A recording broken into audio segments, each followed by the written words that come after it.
Hey there, friend. Come a little closer to the fire with me. There is a darker truth hidden under winter, and it is surprisingly quiet. People imagine cold as something you can fight with bigger flames, louder walls, stronger pride. But there were nights when the wind ran so hard across open land that it shoved snow sideways like sand, and the air dropped so low it felt like it might crack. There were winters when daylight felt like a brief visitor, and the night stretched on for 15 hours until you began to forget what the color of the sky looked like. And there were families who chose, with tired hands and practical minds, to sleep beneath the earth. If you like these slow, dark stories that turn fear into calm, take a second to like and subscribe. It helps this little candle-lit room stay open, and it lets me bring you more nights like this one. Now, let your shoulders soften, let your jaw loosen. If your tongue is pressed to the roof of your mouth, let it rest. Feel the air go in and out, as if you are warming it with nothing but patience. The fire is doing its small work beside us, a steady crackle, a slow orange pulse. Candle smoke curls upward in a thin ribbon and disappears into shadow. And in the soft space between one breath and the next, we are going to step into the old winters, not with panic, not with hurry, but with the gentlest curiosity. Honestly, I have always found it strange that the safest place in the worst winter can be the place that looks, at first glance, like a hiding spot, a retreat, a surrender.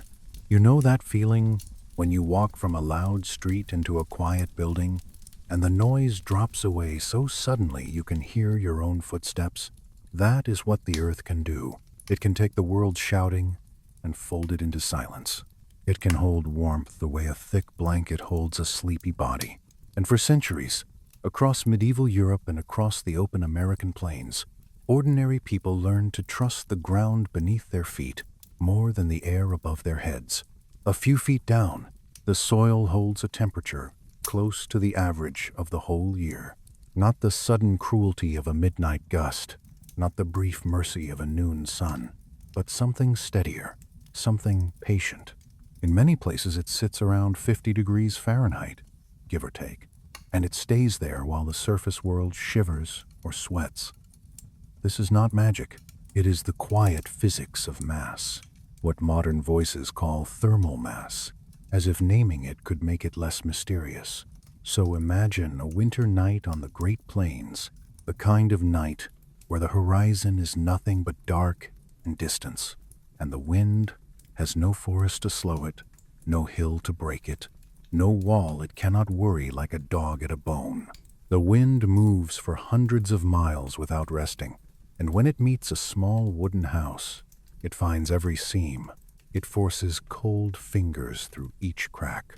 It steals the thin layer of warmth that tries to cling to a wall over and over, replacing it with air that feels as if it has just arrived straight from the farthest, coldest edge of the map. That stealing has a name, too. Convective cooling. But you do not need the name to feel it. You feel it when your skin tightens, when your nose hurts, when your fingers become clumsy. You feel it when the fire must be fed constantly, because the heat is running away as fast as you can make it. Warmth, it turns out, is not only about making heat, it is about preventing heat loss. It is about keeping your small human candle from being blown out. Now imagine, instead, a low door in the side of a hill, not a grand doorway, nothing that announces itself. Just a dark mouth cut into earth, edged with rough timber, maybe with sod stacked around it, like thick green-brown bricks. The door itself is small, intentionally small, so you have to bow a little as you enter. Even that act, that small bend of the spine, is a kind of agreement with the winter. You are not going to stand tall against it. You are going to slip past it. Your boots find the first step down. The dirt is packed hard where many feet have pressed it. Dust lifts in a thin veil, and in candlelight it looks almost like drifting snow, except it is warm in color, gold and brown and soft. The air changes with each footfall. Above, the wind tugs at your coat and the cold bites your cheeks. Below, the air becomes still, almost immediately. It holds the faint smell of earth, like cut roots and clay, and it carries smoke in it, not harsh, just familiar. There is a moment, right at the threshold, where you can feel both worlds at once. Your face catches the last sting of the outside, and your chest catches the first calm of the inside. The door closes behind you, and the wind's voice muffles, as if someone has placed a heavy hand over its mouth. The silence that follows is not empty. It is full of tiny things. The soft scrape of boots on soil, the small sigh of a beam settling, the quiet hiss of a candle wick, and the steady rhythm of your own breathing, suddenly loud in the hush, like you have stepped into a museum after closing time and realized your body is the only visitor still moving. Down here, the earth does not rush to match the storm. It does not swing with the night's mood. It radiates a steady, temperate breath, not hot, not comfortable in the way we define comfort today, but survivable. A place where the loss of heat slows, where a small fire becomes enough instead of desperate. Families knew this. They did not speak of conductivity and heat capacity, not in those words. They spoke with their hands, with their choices, when timber was scarce, when stone was far away, when glass was something only a rich person could risk. They looked at what was everywhere and what could not be hauled off by the wind. The ground. On the American frontier, you could travel days and see no trees tall enough to build a proper house. Wood had to be dragged from distant river bottoms or bought at a price that felt like a curse. On the plains, even fuel was strange. If you have never held dried buffalo dung in your palm, you might not understand how quietly people adapted. Buffalo chips, dried and pale, were gathered and stacked like brittle coins. They burned quickly and left a fine ash. But in a dugout, with thick walls and no drafts, a small fire could finally matter.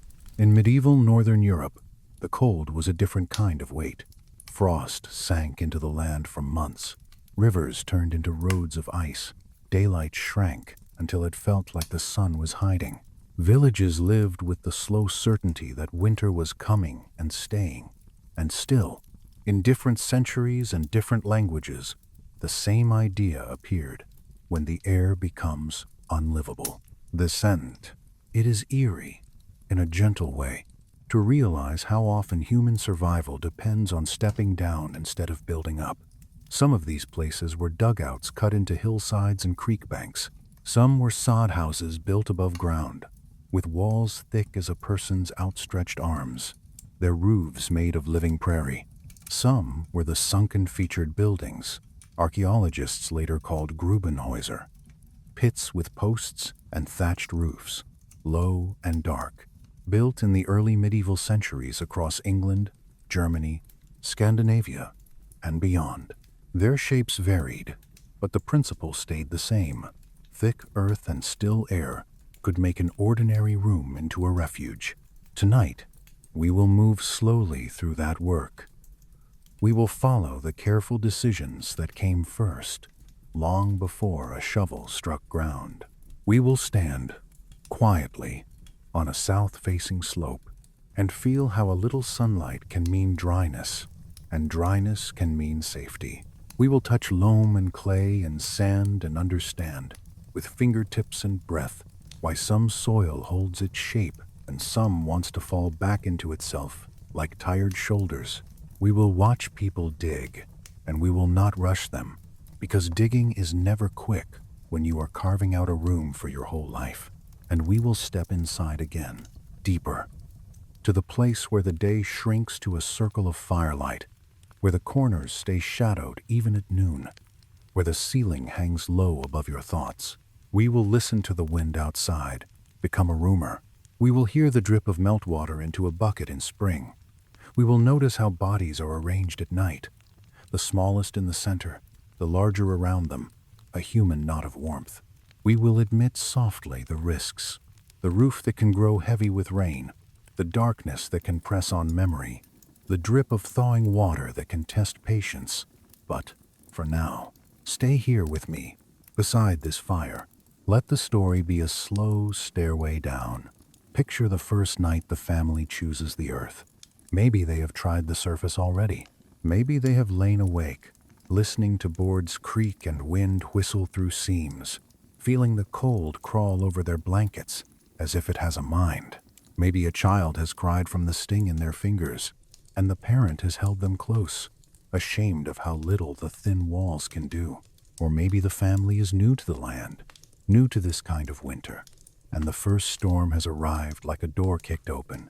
They look at the hill behind their claim. They look at the creek bank where the soil stands nearly vertical. They look at the prairie grass, its roots woven thick, and they see not just ground, but material. It begins with a quiet kind of courage, not the kind that shouts. The father, or mother, or older children take tools that are simple and worn, a shovel with a handle smoothed by palms, a pick that rings when it hits a stone, sometimes nothing more than a sharpened stick. When metal is rare, they test the soil. Loam holds together like a firm cake. Clay is stubborn, but strong. Sand is easy, but it betrays you later, sliding when you least want it to. They press a handful and feel the moisture. They smell it. They listen to it crumble or resist. This is the first argument the ground makes. They choose a place where the slope faces south, because even in winter, the sun's weak attention matters.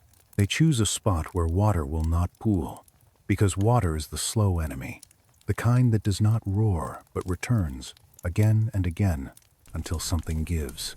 They look for root mats, thick prairie roots or tough grasses, because those roots stitch the earth together. They are not thinking of textbooks. They are thinking of collapse. They have heard stories. They have seen a roof fail. They know that whatever they build must last, at least through the longest night. And then they dig. The first shovelfuls are heavy. The soil is cold at the surface, stiff with frost. It breaks in chunks. Each chunk has a smell, sharp at first, then deeper as they go down. The smell of old plant matter and minerals in time. The work is slow enough that you can hear the rhythm of breath between strikes, the sound of shovel on earth, the scrape of metal, the thud of dirt tossed aside, the little pauses when someone straightens and presses a hand into their lower back, listening to their own spine complain.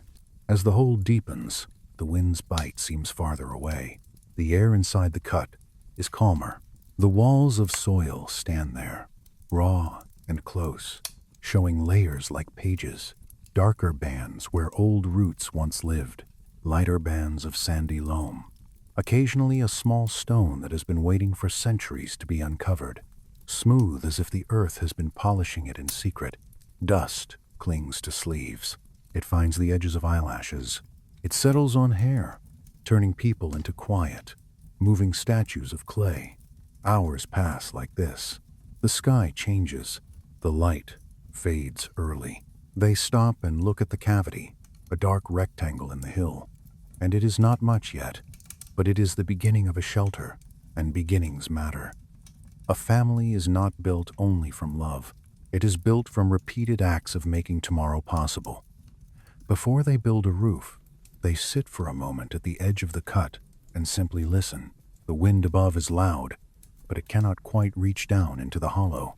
In that pocket, you can hear smaller things, the tick of grit sliding, the faint river breath from a creek somewhere below, the way evening gathers like dust, and you can feel how numbers shrink. Outside, the world is wide, miles of open land, endless sky.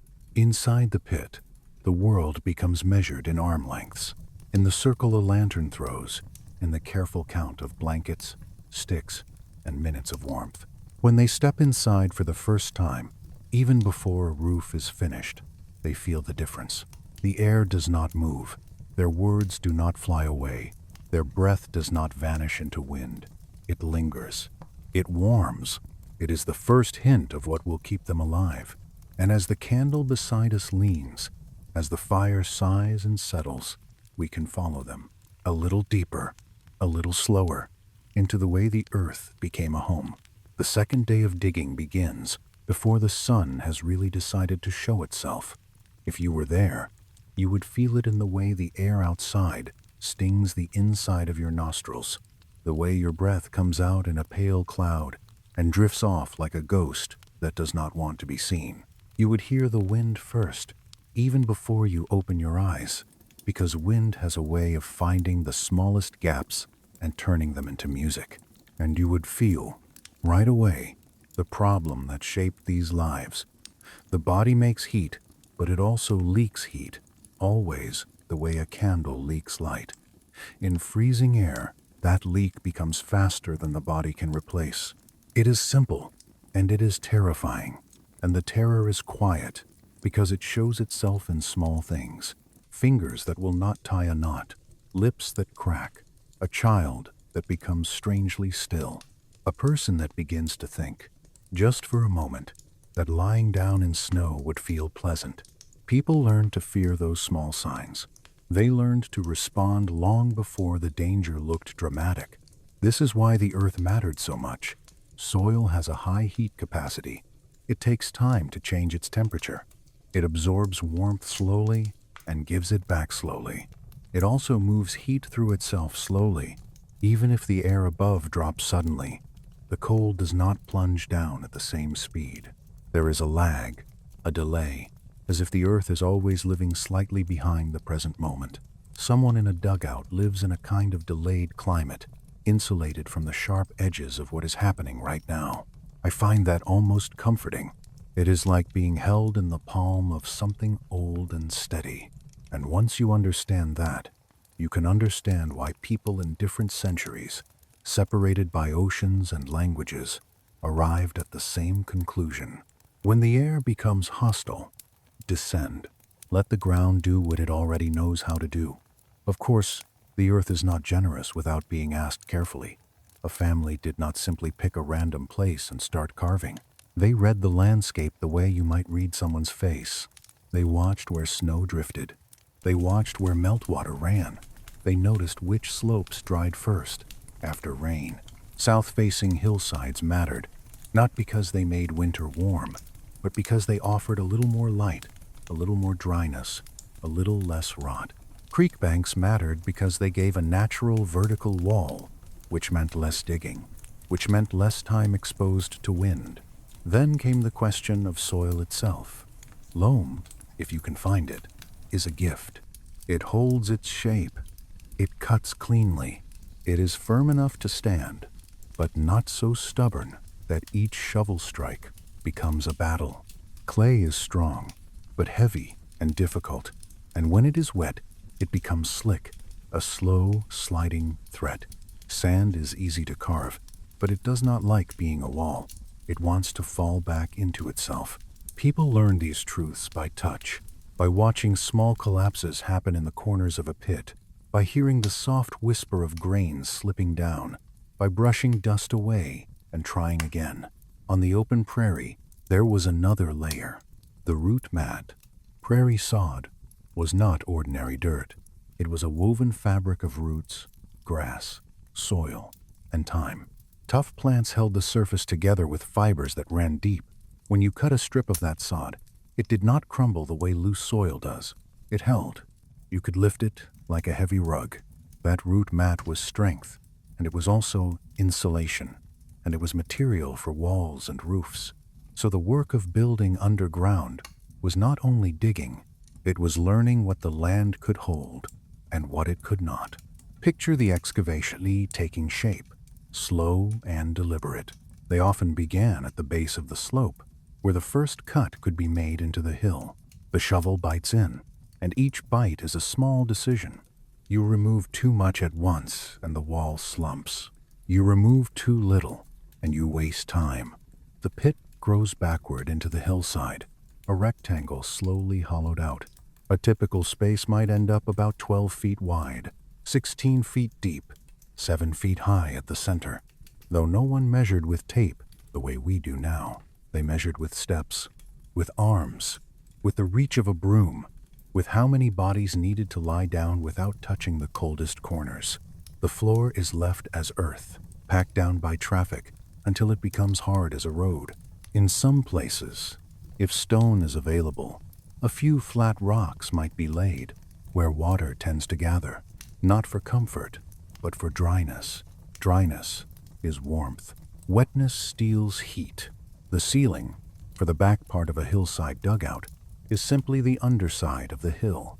That is its beauty and its danger. It must be thick enough, 2 or 3 feet is common, to insulate and hold, but it must not be so thick or so waterlogged that it becomes a weight waiting to fall. People learned to watch for tiny warning signs, a faint crack line, a small shower of dust, a creak that does not belong to the wood itself, but to the idea of wood being asked to do too much. The front of the dugout is open to the air at first, and that openness is both promise and vulnerability. It is the one place where wind can reach you if you let it. So the facade becomes the only true wall you must build, and you build it with whatever you can. Maybe you have a few posts, rough cottonwood from a creek bottom, still green, still heavy, smelling faintly sweet. Maybe you have logs, if you are lucky. Maybe you have only sod bricks, cut in strips and stacked, grass side down so the roots will knit together. The wall rises slowly, the bricks offset like a simple pattern, not pretty, but sturdy, 2 or 3 feet thick, because thin walls are an invitation for winter to step inside. The door is low, always low. You do not waste warmth on a tall doorway. Cold air sinks, warm air rises. A low door reduces the cold spilling in. It forces you to stoop, and stooping becomes routine, becomes muscle memory, becomes one more way the body learns humility in exchange for survival. Windows, if they exist at all, are small. Glass is expensive. Glass is fragile.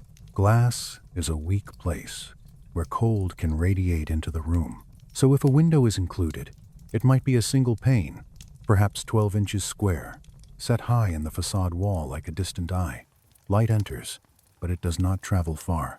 It becomes a narrow tunnel of day that fades quickly into shadow. Most of the room stays dim, and the corners stay private, and the ceiling above you feels closer than the sky ever did. Now the roof. This is where the story turns slightly darker, not because of violence, but because of weight. A roof made of sod can weigh tons, not as a metaphor, as a fact. Dry, it is already heavy. Wet, it becomes heavier, like a sponge that refuses to let go. And all of that rests on wood that was often cut quickly, used quickly, never properly seasoned, because winter does not wait for lumber to dry. So the rafters must be placed with care. Imagine the family extending beams from the top of the front wall back toward the natural ceiling of the dugout. Each beam is lifted with effort. Hands slip on bark. Breath comes in white puffs. A child is told to stand back. The beams settle into place with a dull sound, and everyone pauses, listening, as if the structure itself might speak. Then brush is laid across the rafters. Branches, twigs, whatever can make a rough mat. Over that, hay or prairie grass, thick enough to fill gaps, to create a base. And then the sod, piece by piece, is carried up and laid down like a heavy quilt. When the first layer is done, the roof looks almost ordinary from outside.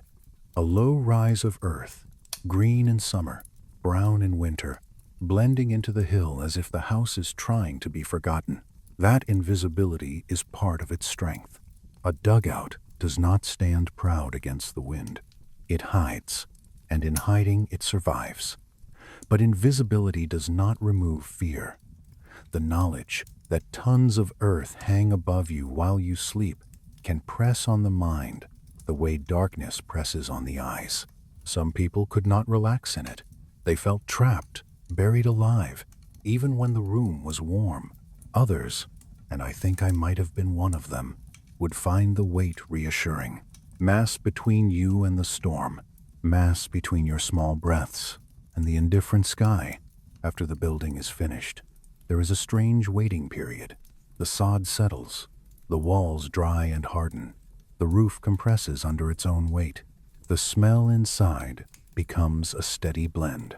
Earth, smoke, damp wool, human bodies, perhaps the faint animal warmth if livestock is close. During this settling time, the structure is vulnerable.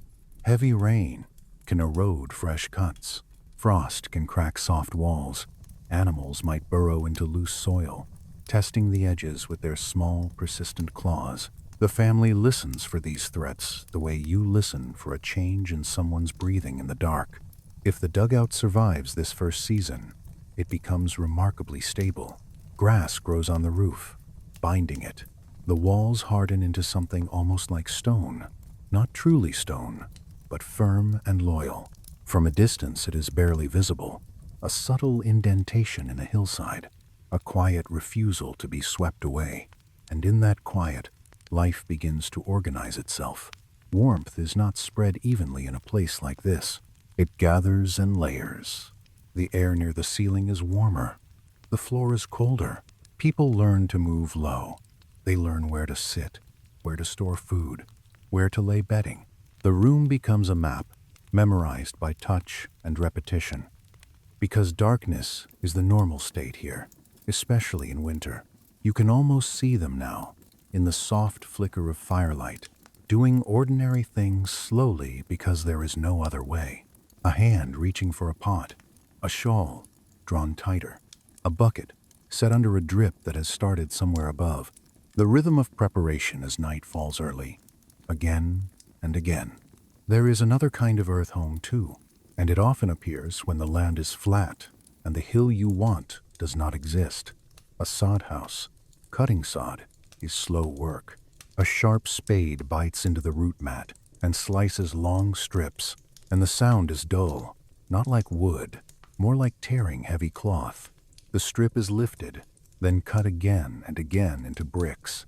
Each brick is heavy enough that you feel it in your shoulders.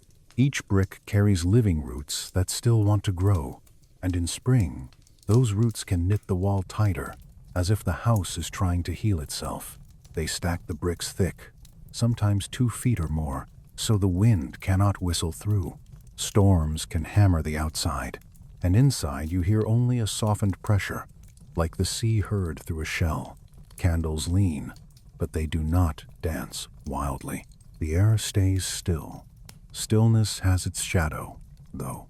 Smoke becomes a guest you must treat politely, or it will refuse to leave. A stove, pipe through the roof, is a treasure. Without it, a small vent near the top of the wall, or a door cracked for a minute, becomes the difference between comfort and headache. People learn the smell of danger without naming it.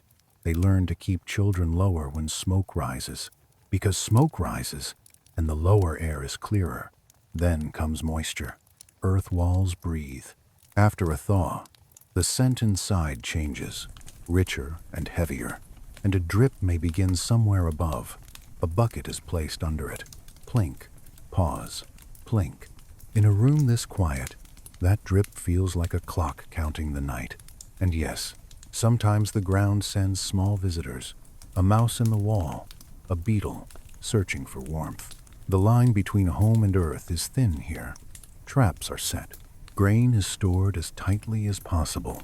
People learn, again and again, that warmth attracts life, and life must be managed gently. I have always found it haunting that when you step into a reconstructed pit house in a museum, the hush arrives instantly. Dust hangs in the air. Footsteps sound muted. Even your voice wants to soften. These homes taught people to live quietly with deep time, with river breath outside and candlelight inside, until winter felt endless and spring felt like a story returning from exile. And that is where we will go next.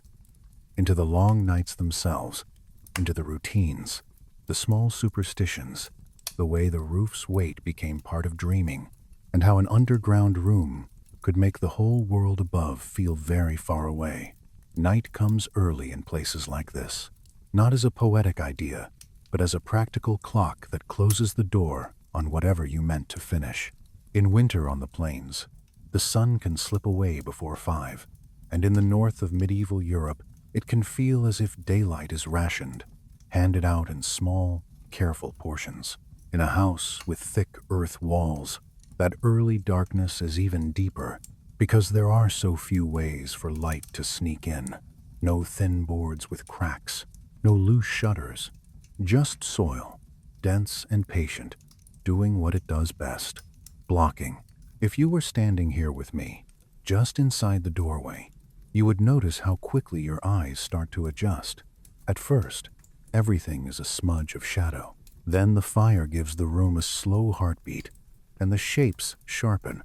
A pot hanging near the flame, a stack of fuel near the hearth, a low bench that is really just a smoothed log, a coil of rope, a few pegs pressed into the wall, holding coats and bundles. The room is small, and it contains almost everything the family owns, but it does not feel like clutter. It feels arranged, like the family has learned how to make a single room behave like several rooms, simply by where they place things and by how they move. The fire is the organizing principle. In most dugouts, the hearth or stove sits near the center, slightly toward the front, where the door can provide fresh air. This placement is not aesthetic. It is the easiest way to let heat radiate in all directions and to let smoke find a path out without stripping the room of warmth. When the door opens, it opens low, and cold air tries to spill in, heavy and eager, but the air inside is layered.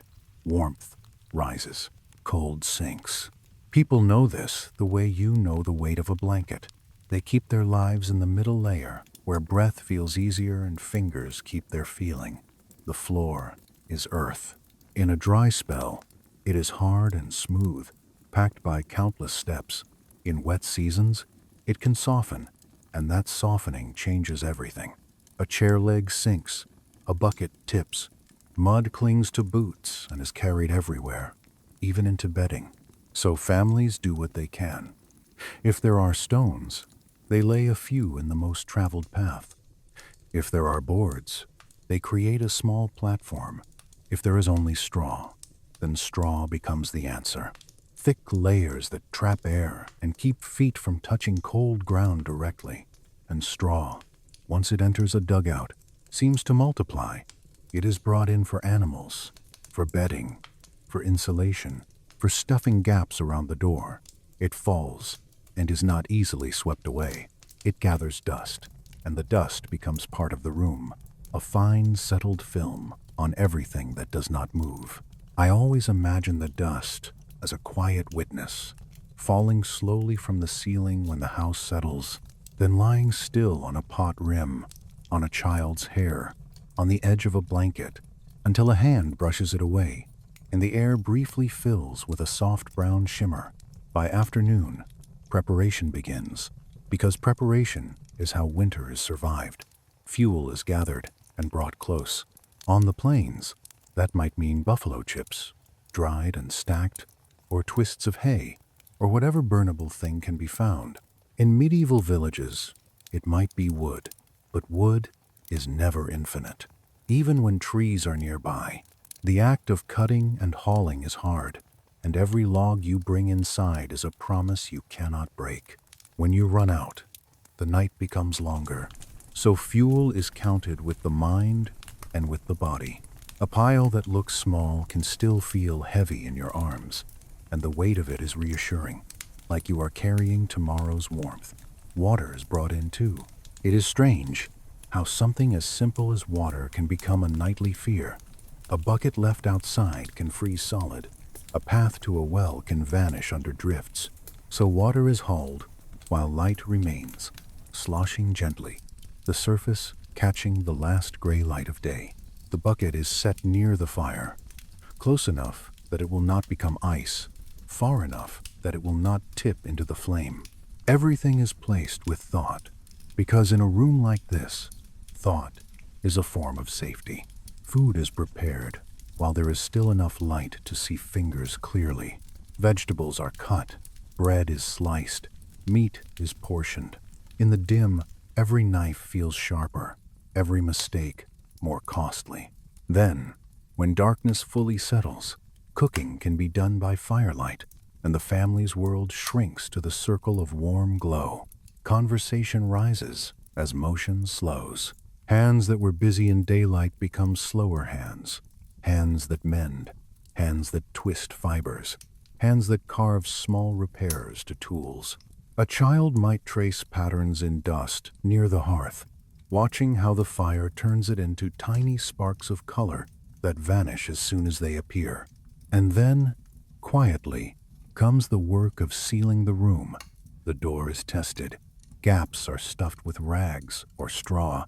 Sometimes a heavy blanket or hide is hung inside the door, a second barrier that keeps drafts from licking across the floor. If there is a window, it is covered. Cloth, a shutter, anything.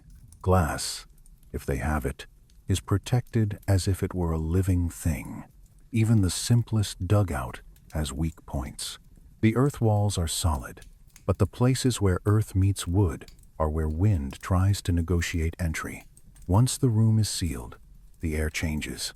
It becomes closer, warmer, sometimes too close. This is the part of the story that is dark in a subtle way. The dugout protects, but it can also hold what you do not want held. Smoke can linger.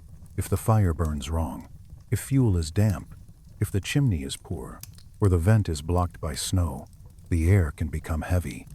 People learn to watch their bodies for signs.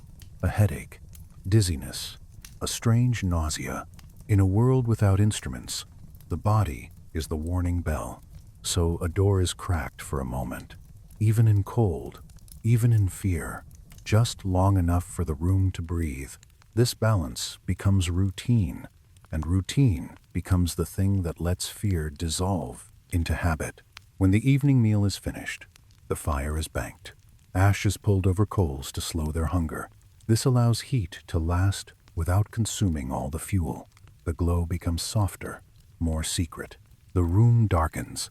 The corners become indistinct again, and the ceiling becomes a black presence above. Bedding is prepared.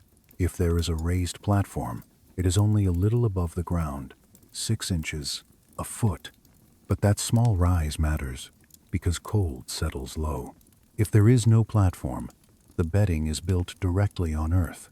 Straw first, dried grass, rushes, if they have them. The base layer is thick, because air trapped inside hollow stems is warmth that does not move. Then cloth, if any exists. Old garments, a worn sheet, then wool blankets, heavy and familiar. In some places, buffalo hides are laid on top, their weight sealing edges the way a careful hand seals a letter. People do not undress.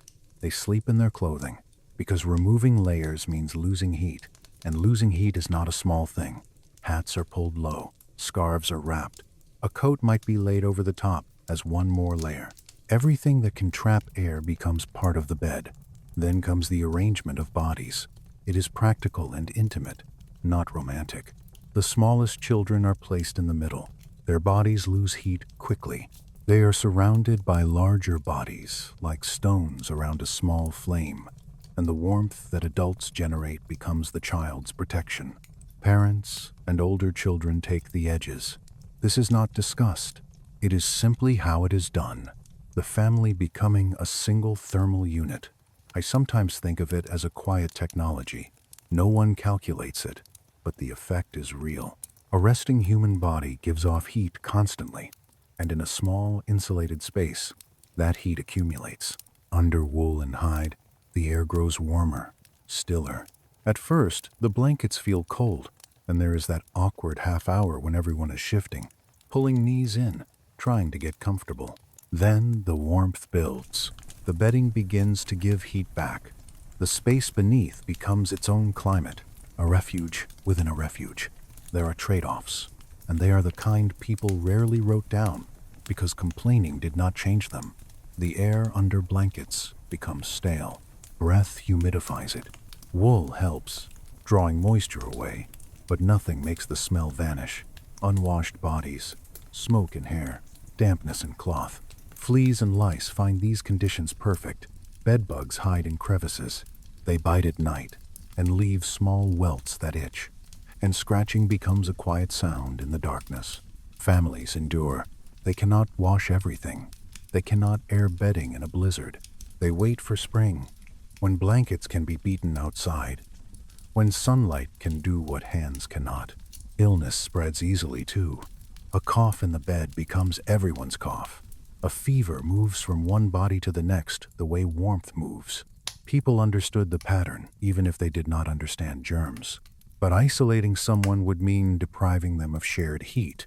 So the sick are kept close, watched by touch and sound. A forehead felt in the dark, a breath counted. The communal bed is both comfort and risk, and that is part of the quiet tragedy of winter life.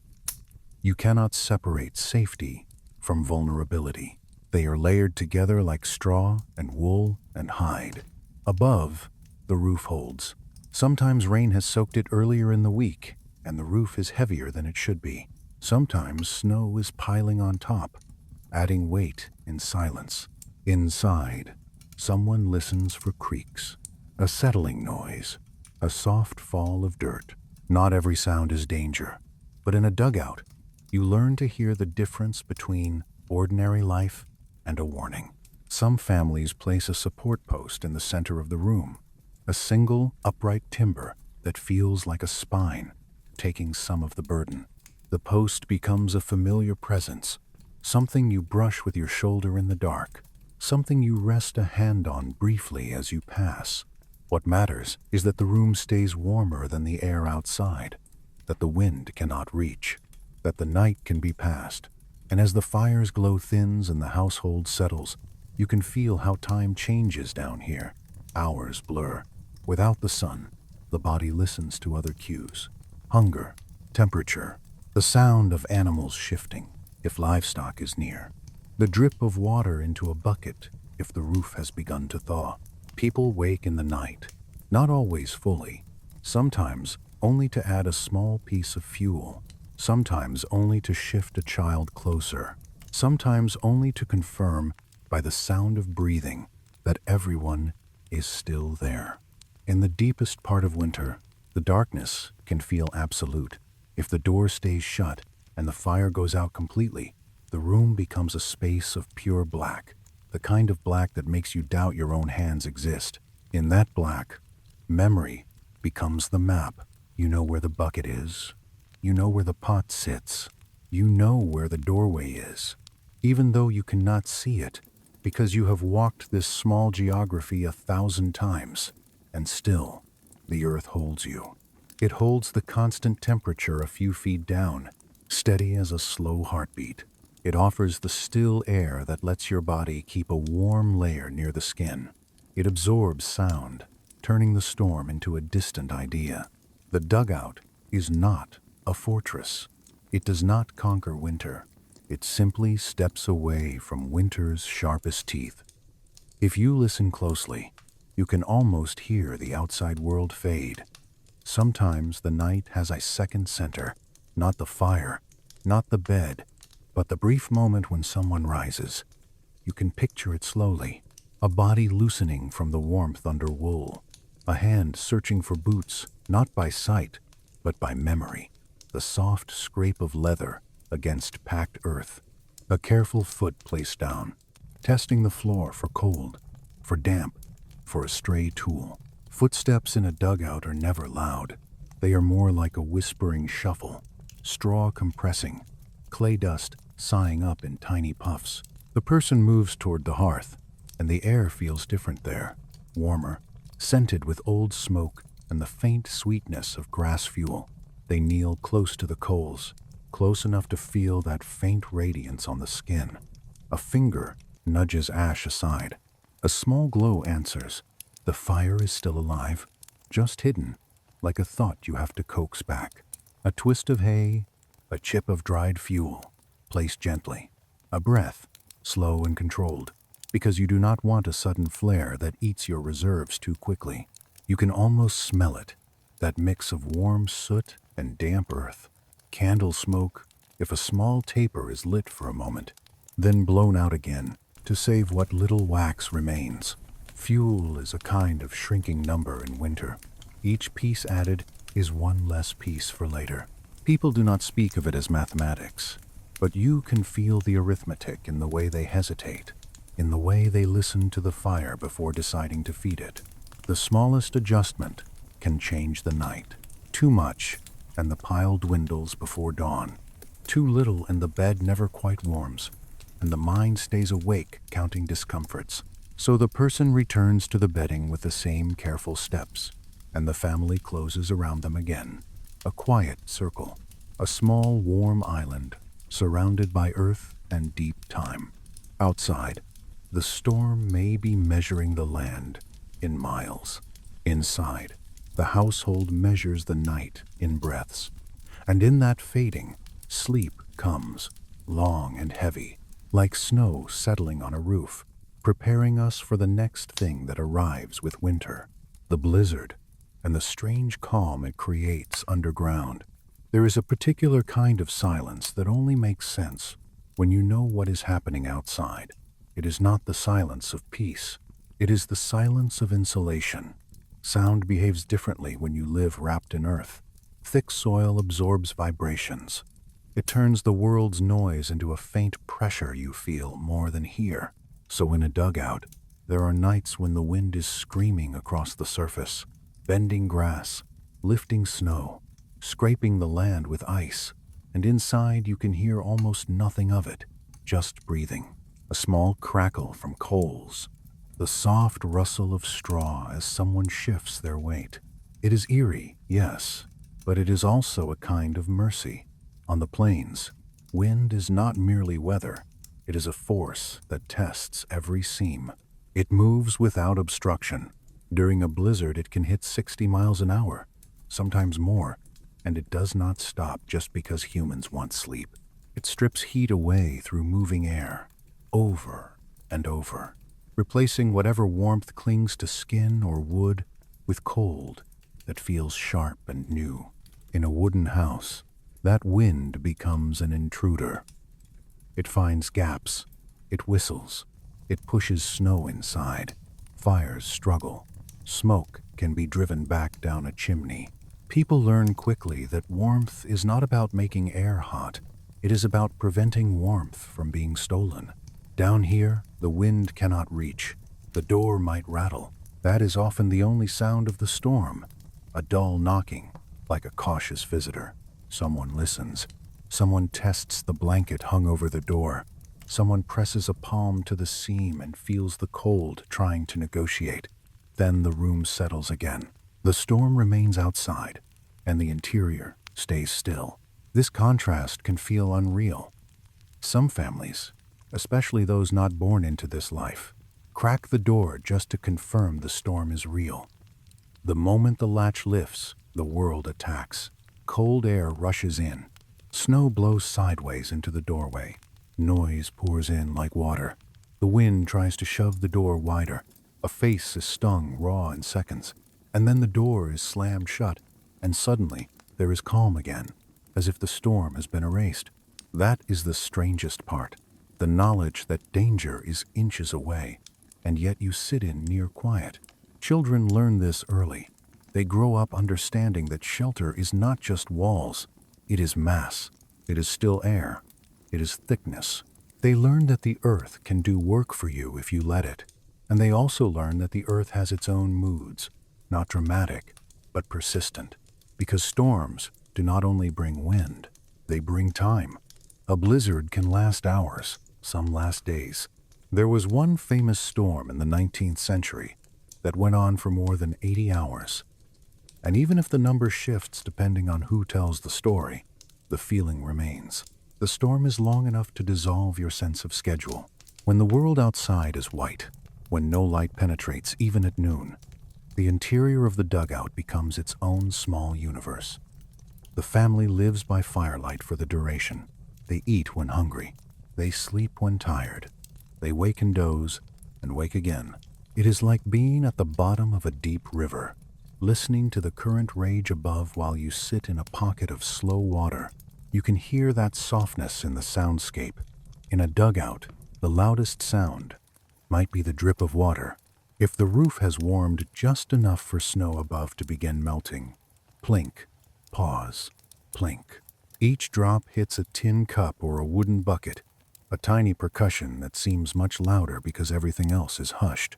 The sound can be oddly hypnotic. It can also be maddening, especially when you are trying to sleep and the drip keeps changing location, as if the roof is choosing new places to remind you it is alive. Rain on a sod roof is not sharp. It is muffled, diffuse, like someone brushing fingers over a thick blanket. When the roof becomes saturated, it grows heavier. This is where the story carries its quiet dread. Tons of earth can double in weight when wet. Wood beneath it is asked to hold more than it should.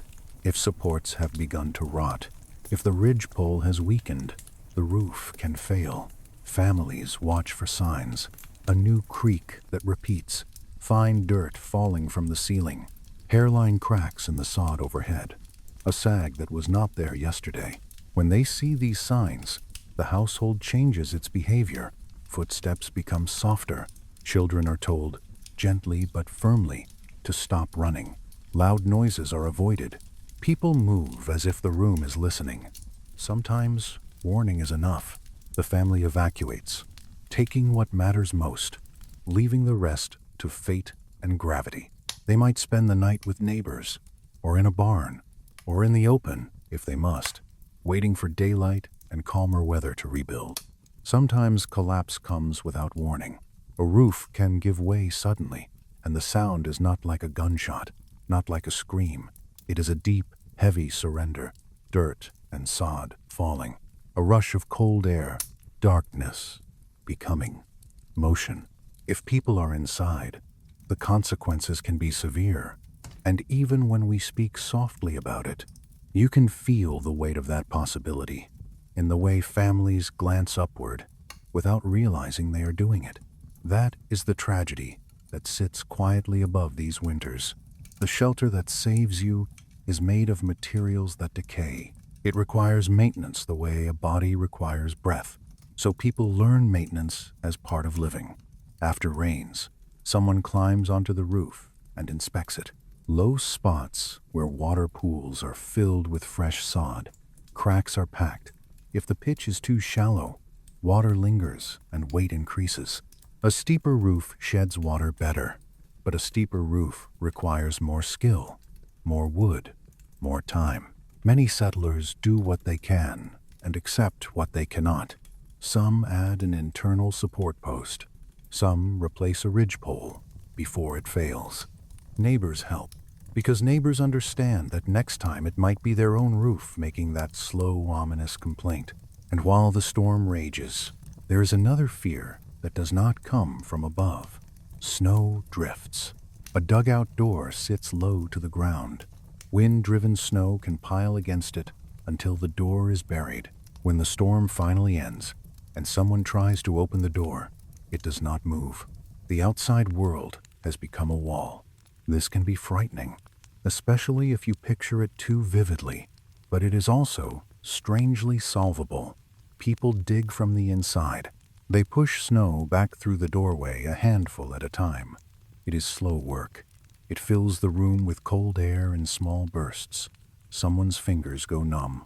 Someone's breath turns white and then disappears again as the door is pulled shut between scoops. In those buried hours, the silence can feel like a deep ocean hush. You hear internal things more clearly. The rumble of digestion, the small click of teeth, the pulse in your ears when you lie on your side. You hear the differences between breaths. You know who is sleeping by the rhythm. You know who is awake by the way they hold their breath for a moment, then let it out slowly. This enforced closeness can soothe or unsettle. Some people find the dugout's silence comforting. The storm is distant. The family is near. The world has narrowed to what can be controlled. Others feel the opposite. They feel the ceiling. They feel the weight.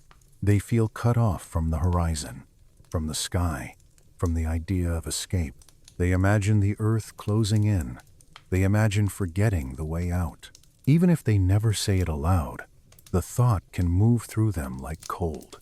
It is one reason some settlers moved to frame houses as soon as they could, even though those houses were colder.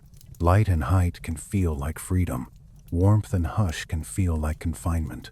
People choose their fear. They choose what they can tolerate. And then there are the small intrusions, the ones that remind you the dugout is not a sealed world. Mice and rats enter through gaps, drawn by grain, by warmth. They nest in straw. They chew leather. They leave droppings. Cats help if the family can spare food for a cat. Insects live in bedding. Fleas are constant. And in some places, especially in warmer seasons, snakes find the earth walls inviting. They seek shelter in the thick soil. They hibernate there. Then, if the interior warmth wakes them too soon, they may appear near the hearth, coiled and still. That kind of surprise is the sort that makes the room feel suddenly smaller, even if the threat is handled quickly and quietly. Darkness makes all of this sharper. Light is scarce in a dugout. A single small window, if it exists, casts a narrow beam that does not reach corners. In medieval pit houses, windows are often absent. The doorway is the only daylight, and in winter, the doorway stays closed, so life becomes a dance with shadow. Close work is done in the morning. By afternoon, hands rely more on touch. At night, the fire is everything. Flames cast moving shapes on the wall. Shadows stretch and shrink like living things. A child watches them and feels both fascinated and uneasy, the way you might feel walking through a museum hush, surrounded by old objects that seem to hold stories in their silence. Sometimes a lamp is used, a shallow dish of fat with a wick. The light is weak, a small yellow pool. Candles are precious. Beeswax is valuable. Tallow has other uses. So the household does not waste flame. The room remains dim, and dimness becomes normal. People learn the shapes of objects by feel. They memorize where things are stored. They move in the dark, without thought. That skill becomes survival, because there will be nights when the fire dies, and no one wants to waste fuel relighting it immediately. When the room becomes absolute black again, and the only way to cross it is by memory. And still, the dugout does its quiet work. The thick walls keep wind away. The earth's thermal mass buffers the sharpest cold. A small fire and shared body heat can raise the interior from 50 degrees to something livable. Families survive not by dominating winter, but by stepping into the earth's patience. Yet even patience has seasons. When spring comes, it comes with thaw, and thaw brings water. Snow on the roof melts. The sod releases moisture slowly. Drips begin. One drop, then another, then a steady rhythm. The water is muddy. Each drop carries a little soil, and over days, those drops paint small stains on everything below. Buckets are moved.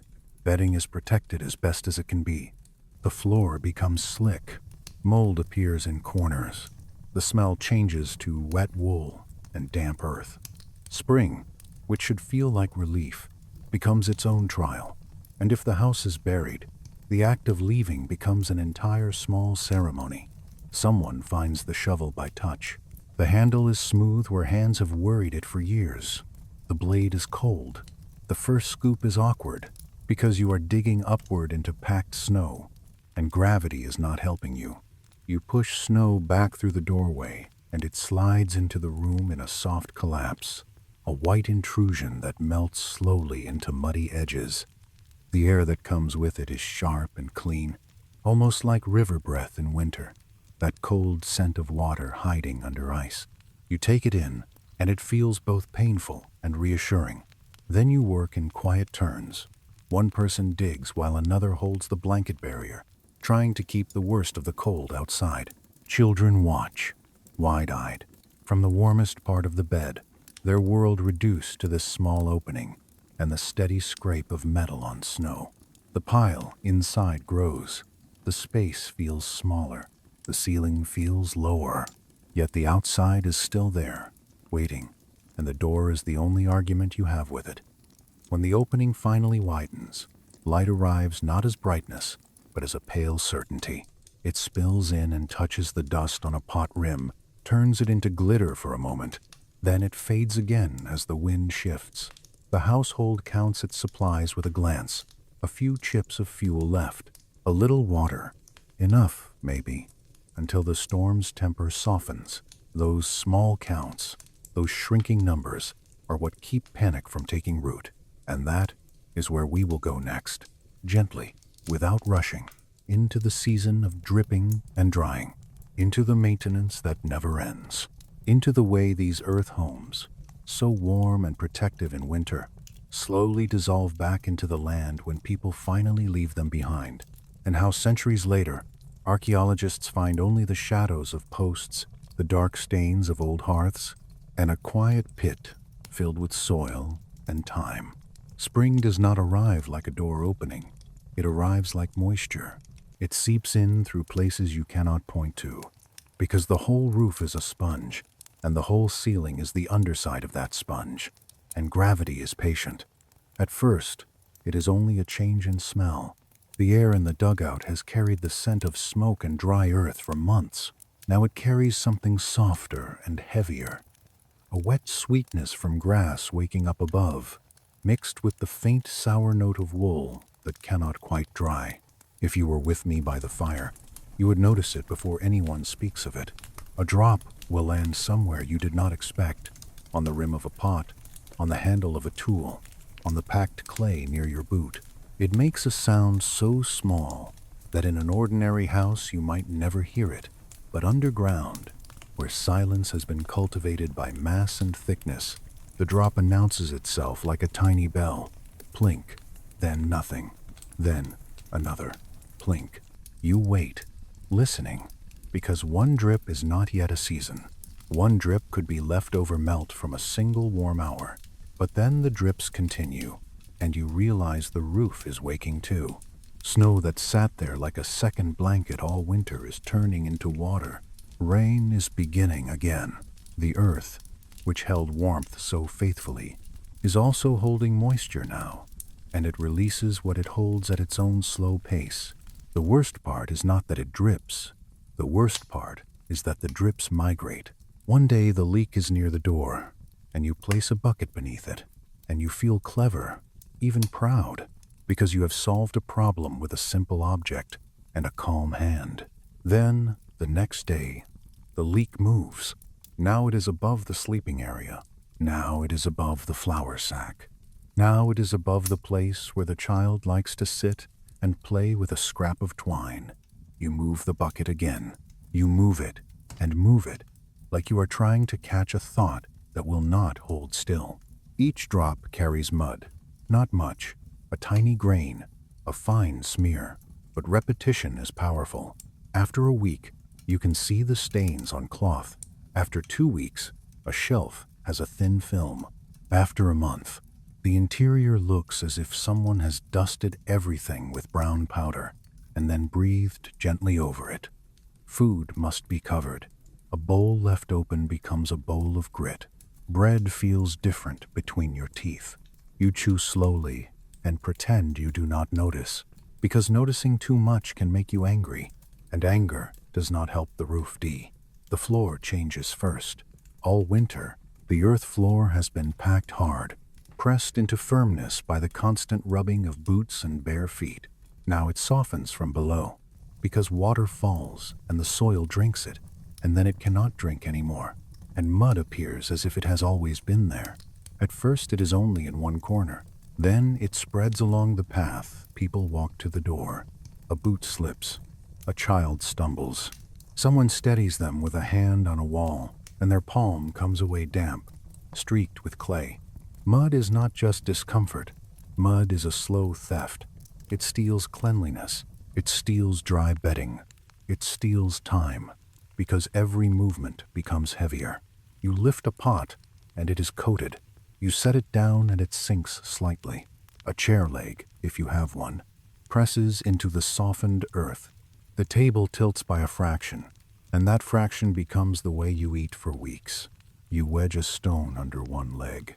The stone disappears into the floor over time, swallowed slowly. Humidity gathers. It clings to hair. It clings to the inside of a coat. Clothing hung near the hearth dries on the side facing heat and stays damp on the other side, as if the dugout is teaching you that not every problem has a clean solution. Wool, which is so good at keeping you warm, now smells richer. Lanolin and sweat and smoke braided together with the sharpness of dampness. Leather begins to mold. A strap you rely on for hauling water grows soft at the edges.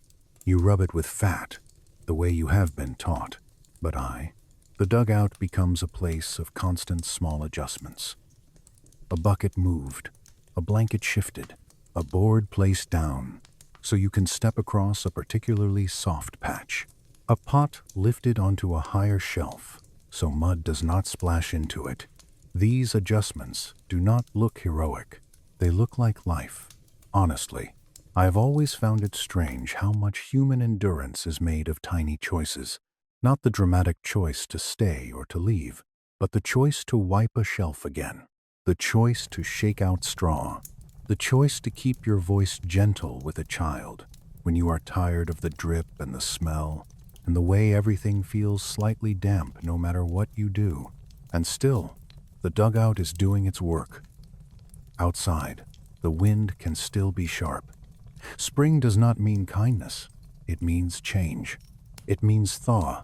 And thaw can be worse than deep cold because it turns solid ground into a kind of uncertainty. Paths become slick. Streams rise. Creek banks soften. The dugout, carved into earth, can take on water from outside if the site was chosen poorly, if the slope was wrong, if the soil is more sand than loam, more collapse than strength. So a wise family chooses a south-facing hillside. They choose a bank where the sun can help dry the front. They choose soil that holds its shape. They look for a root mat, thick prairie grass, because roots knit dirt into something closer to fabric. Those roots are not romantic. They are structure. They are the reason a wall stays vertical. They are the reason the roof holds together as grass continues to grow on top, sending roots downward, binding sod into a living layer. If you picture the roof from above, it almost looks peaceful, a blanket of green, perhaps with small wildflowers later in the season, a roof that seems like part of the landscape. From a distance, the dugout barely exists. It is an indentation, a subtle scar on the hillside. That invisibility is part of its charm and part of its sadness. A fortress announces itself. A dugout hides because it is not meant to be admired. It is meant to work, and it does work, even when it leaks. It is still warmer than the air outside. The walls still block wind. The mass still buffers sudden cold snaps. The family still sleeps, still eats, still tells stories, even with buckets catching drips in the corner like quiet companions. But the same properties that protect also trap. Smoke lingers longer in humid air. The ceiling stays hazy.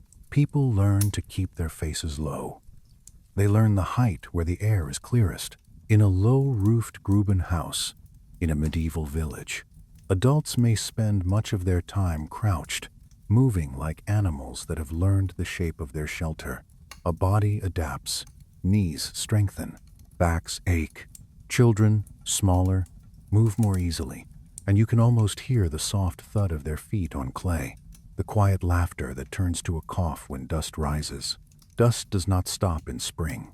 If anything, it becomes more active. When the roof dries after a wet period, the sod contracts, cracks open. A fine rain of particles begins again, falling from the ceiling in slow time. It settles on the wet floor and becomes paste. It settles on a plate and becomes grit. It settles on eyelashes and becomes that strange urge to blink and rub your eyes even when your hands are dirty. And there are animals. In spring, burros appear. Prairie dogs, ground squirrels, badgers in some places. They are persistent and they do not care that humans have built a home into their territory. Their tunnels create voids. A void near a wall is a weakness. A weakness near a roof support is a worry.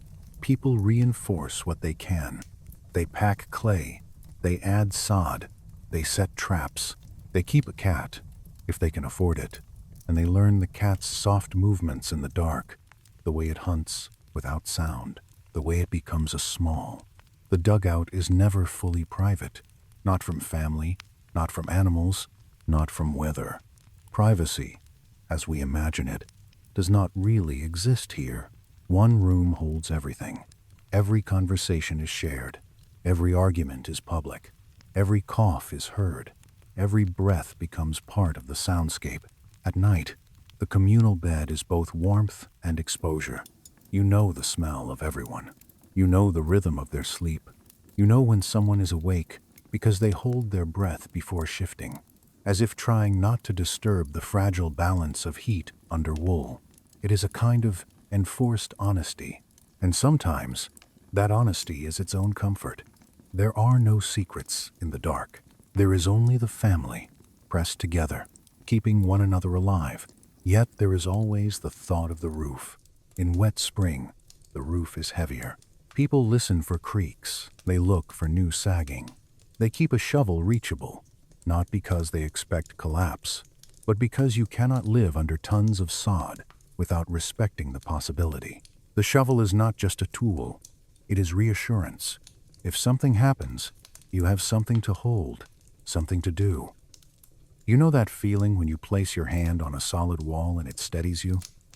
That is what tools become. That is what routine becomes. Not a solution, but a steadying presence.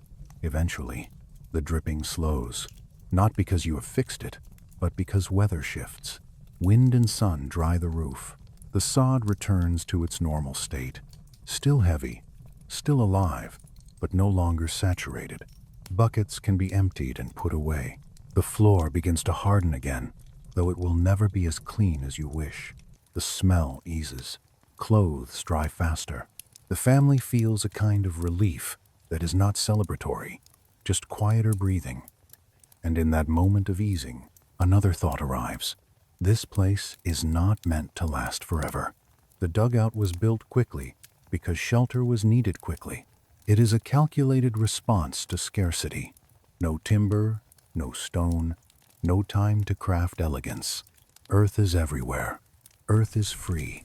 Earth has thermal mass, so you dig. But earth is also a promise that you must keep renewing. Wood rots, roots dry, rain falls, animals burrow. Maintenance never ends.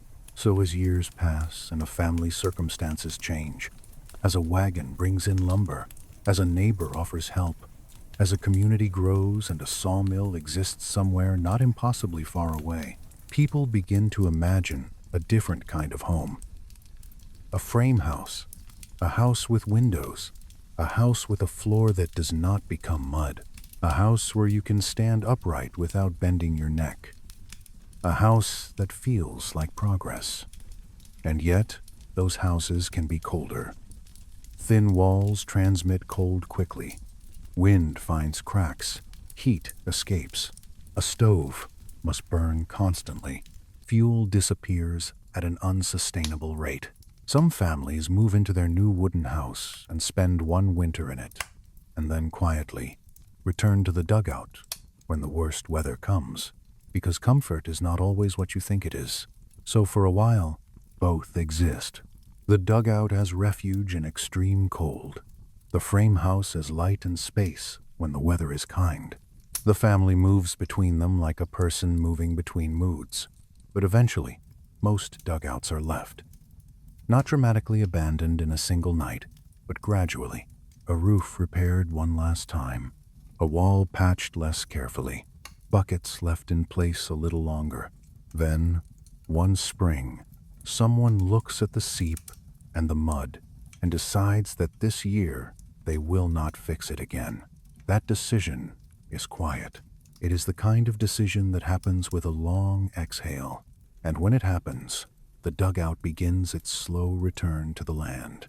A return we will follow next, step by step, as the roof sags, as grass grows, as the rectangular space softens into a depression and the earth closes over what it once held. There are nights when the danger is not water but air. The dugout holds warmth because it holds stillness, yet stillness can become a closed lid. If the fire smolders, if fuel is damp, the air changes in ways you cannot see. No dramatic warning, just the body's quiet signals. A dull headache, a wave of nausea, the sense that your thoughts are drifting too far. Someone says they feel strangely sleepy, and that is when the door is opened. Only a crack. Cold air slides in, low, sharp, and honest. The fire flares and coughs. Smoke shifts, and the family breathes again, deeper this time, as if surfacing from underwater. It is always a trade. Warmth for safety, safety for warmth. The dugout asks for balance, and fire itself is both friend and threat. A spark can wander into straw. A flame can lick too high. So habits form that look like ritual and are really discipline. A pot of water stays close. Bedding is laid with care. Coals are banked before sleep, covered with ash like a careful tuck, so they last till morning without flaring. Even pests become part of the lull. An itch from a flea, a bite you try not to scratch. You breathe through it, because waking the room breaks the shared calm. Sometimes there is a sharper surprise, a small creature seeking the same stable temperature you sought, a quiet snake shape near the hearth, perhaps, or the scrabble of mice in the wall. The response is not panic, just attention, the kind that keeps everyone alive. This is what it means to live under the earth. Not constant terror, but constant care, performed so softly it almost sounds like nothing at all. When a dugout is lived in, it feels like a firm decision. When it is left, it becomes a slow surrender. It does not collapse on command. It does not vanish overnight. It simply stops being maintained. And without hands and routine, the living structure begins to do what living structures do. It changes. It weakens. It returns. The first failure is almost always the roof. Wood holds weight for a time, but moisture is relentless. A ridgepole that was strong when it was cut begins to soften at its edges. Fibers break down. Small fungi do their quiet work. The constant cycle of wetting and drying, freezing and thawing, is like a patient saw. The roof still looks whole from the outside. Grass continuing to grow on top, wild flowers nodding, insects moving through it as if it were any other piece of ground. But beneath that gentle surface, the support is aging. Then one day, maybe in a heavy rain, maybe under a late spring snow, the roof sags. It is not dramatic. It is a shallow dip, a place where water will pool next time. That pooled water adds weight, and weight adds more sag, and the cycle tightens. Eventually, the ridgepole cracks, rafters give, sod slides inward, and the ceiling that once sheltered a family becomes a falling mass of earth. The interior fills. The neat rectangle of space is erased. What was air becomes soil again. If no one is inside, it is just loss of a structure. If someone is inside, it can be catastrophe. But here, in the story of abandonment, the dugout is empty. Its tragedy is quieter. It is the tragedy of impermanence, of how quickly a home becomes a hollow, and then becomes nothing more than a shape in grass. After the roof collapses, the walls follow. Without support, the vertical cut faces begin to slump. Rain washes away exposed edges. Wind dries and cracks the surface. Animals burrow and loosen. A corner that was once sharp becomes rounded. A doorway that was once clear becomes clogged with soil and roots. The grass that grew on the roof creeps down, sending roots into disturbed earth, stitching it back into the hillside. Within a few years, the dugout is no longer a hole. It is a depression, a subtle bowl in the land. If you walked past it without knowing, you might not notice. In a prairie landscape where every slope looks like another slope, the dugout becomes simply one more irregularity, a place where water collects after rain, a place where weeds grow thicker, a place where the snow drifts slightly differently. This is how history disappears, not in fire, not always in violence, but in soft accumulation. In medieval Europe, the same process happens with Grubenhouses. The posts rot away, the roof collapses, the pit fills with debris, with sediment, with domestic refuse left behind. Later, it fills with leaf litter, with soil washed in by rain, with the slow movement of worms and roots. Within a generation, a family might forget where the structure stood. The village shifts, fields change, fences are moved. A place that held smoke and voices becomes an invisible memory, and yet it is not truly gone. It is sleeping. Centuries later, someone comes with a different kind of attention. An archaeologist, perhaps, or a farmer who notices a strange dark patch in the soil when the field is plowed. The earth reveals hints, a stain, a change in texture, a cluster of stones where stones do not usually gather. The person kneels, brushes soil aside, and finds a shard of pottery. It is small, it is ordinary, it is enough to awaken curiosity.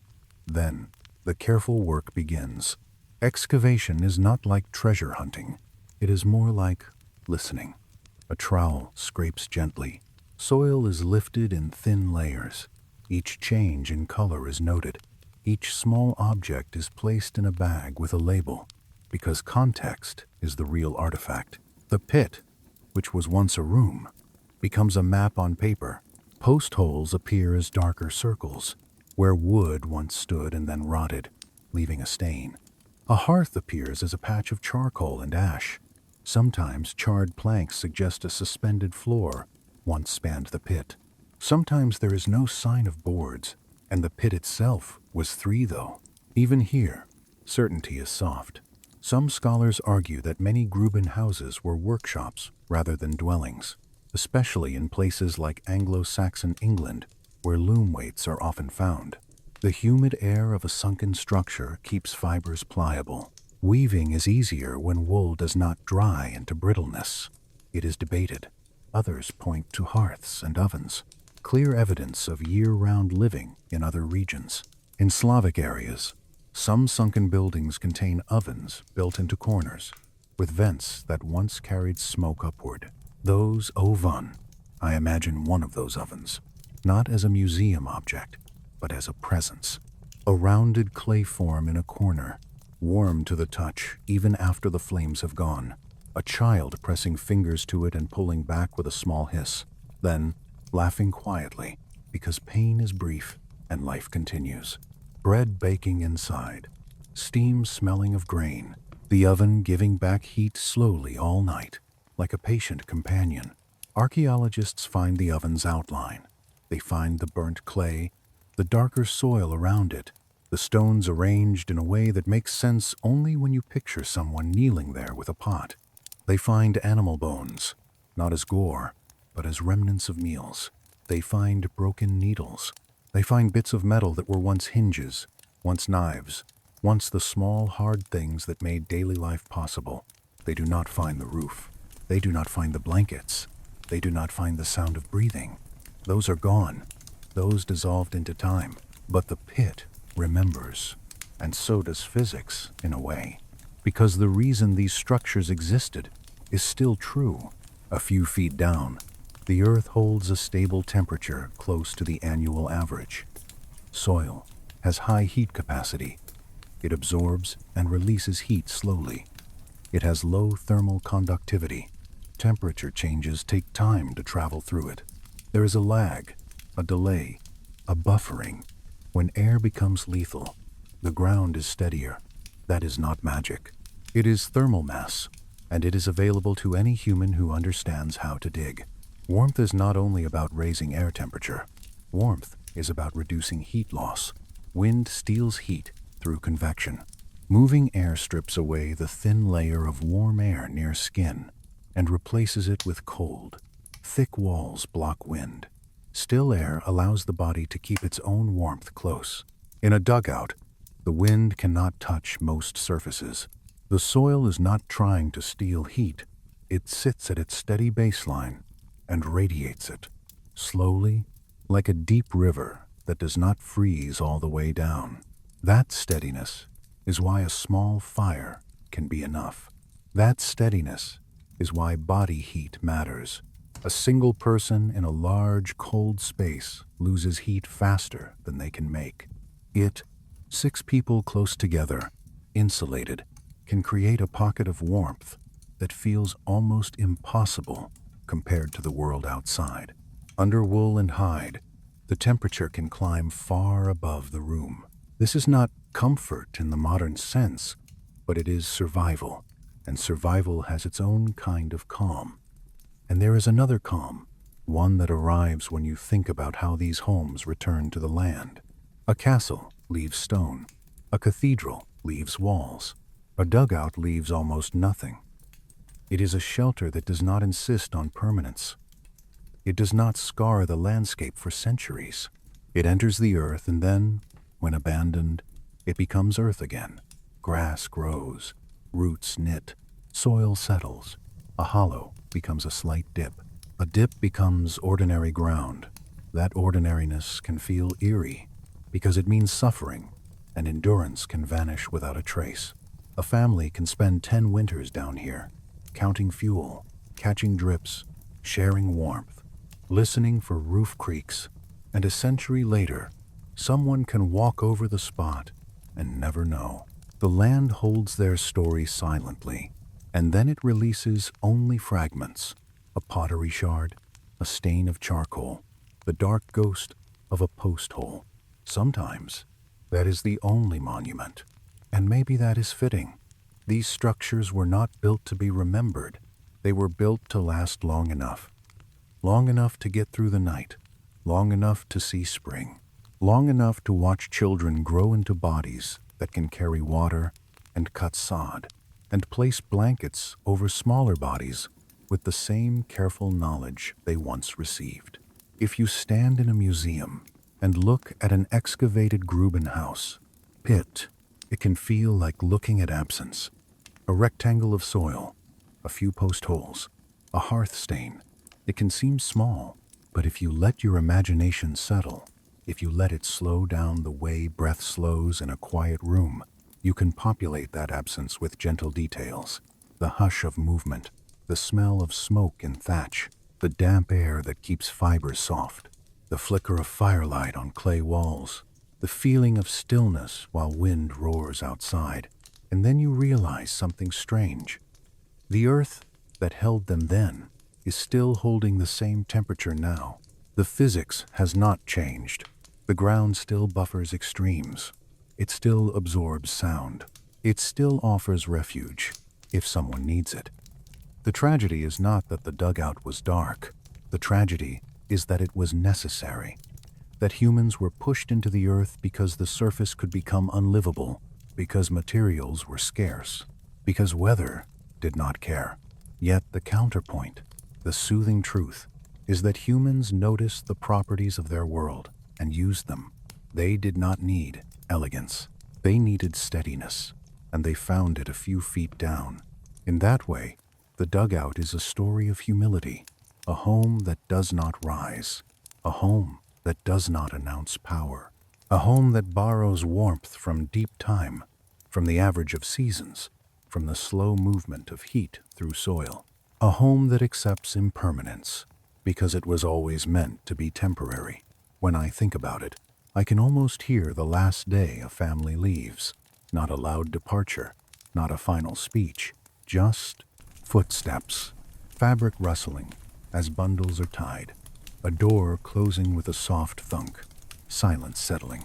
Then, wind and rain and grass doing their patient work, covering, and in that covering, the story continues, even if no one speaks it aloud, because the next time you feel your own bed holding you, the next time you feel the thick comfort of blankets, you can remember that this feeling has an old ancestor, a straw, wool, hide, body heat pooled together, the earth itself acting as a wall, And as we move toward the final stretch of our night together, we will carry that steadiness forward.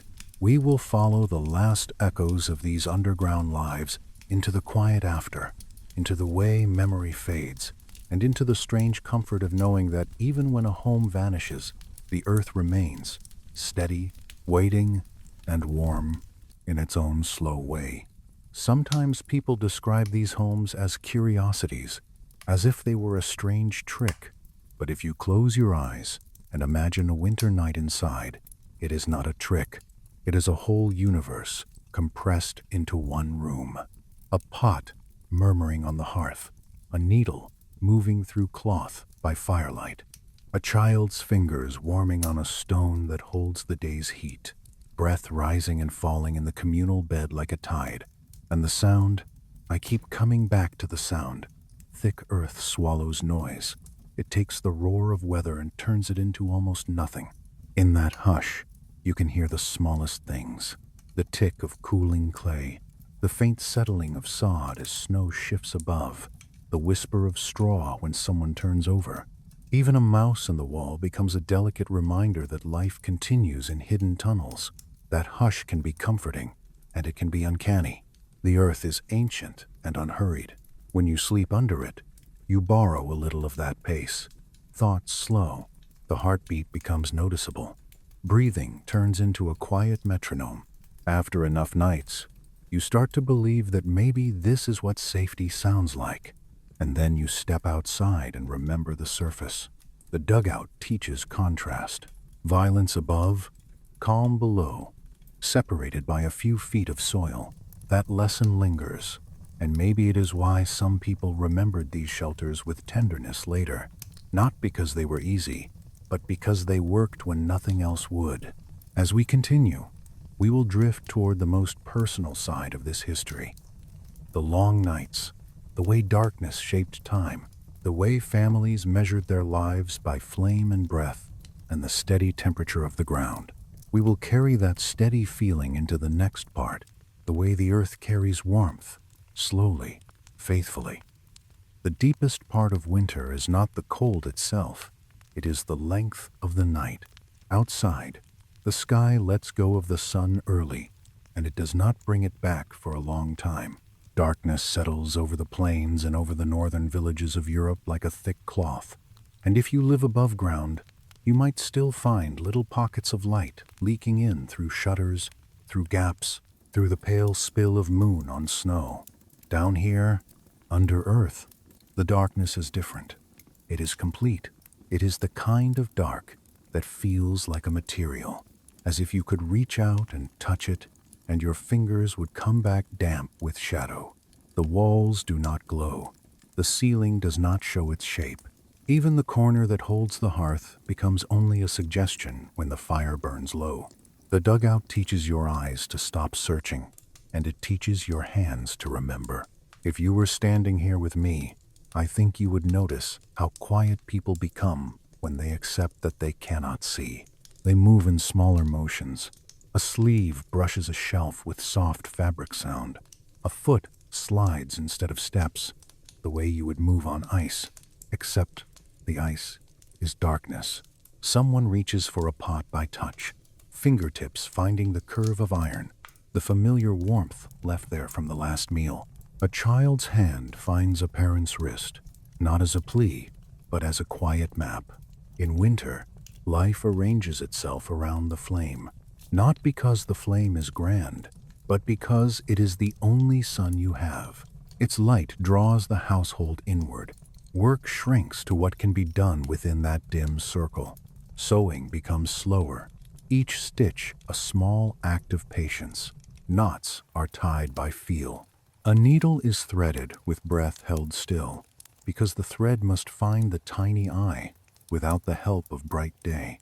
Sometimes a lamp is lit, a dish of rendered fat with a twisted wick, and the extra light feels like a luxury so small it is almost embarrassing. The smell is layered. Earth, always. Smoke, always.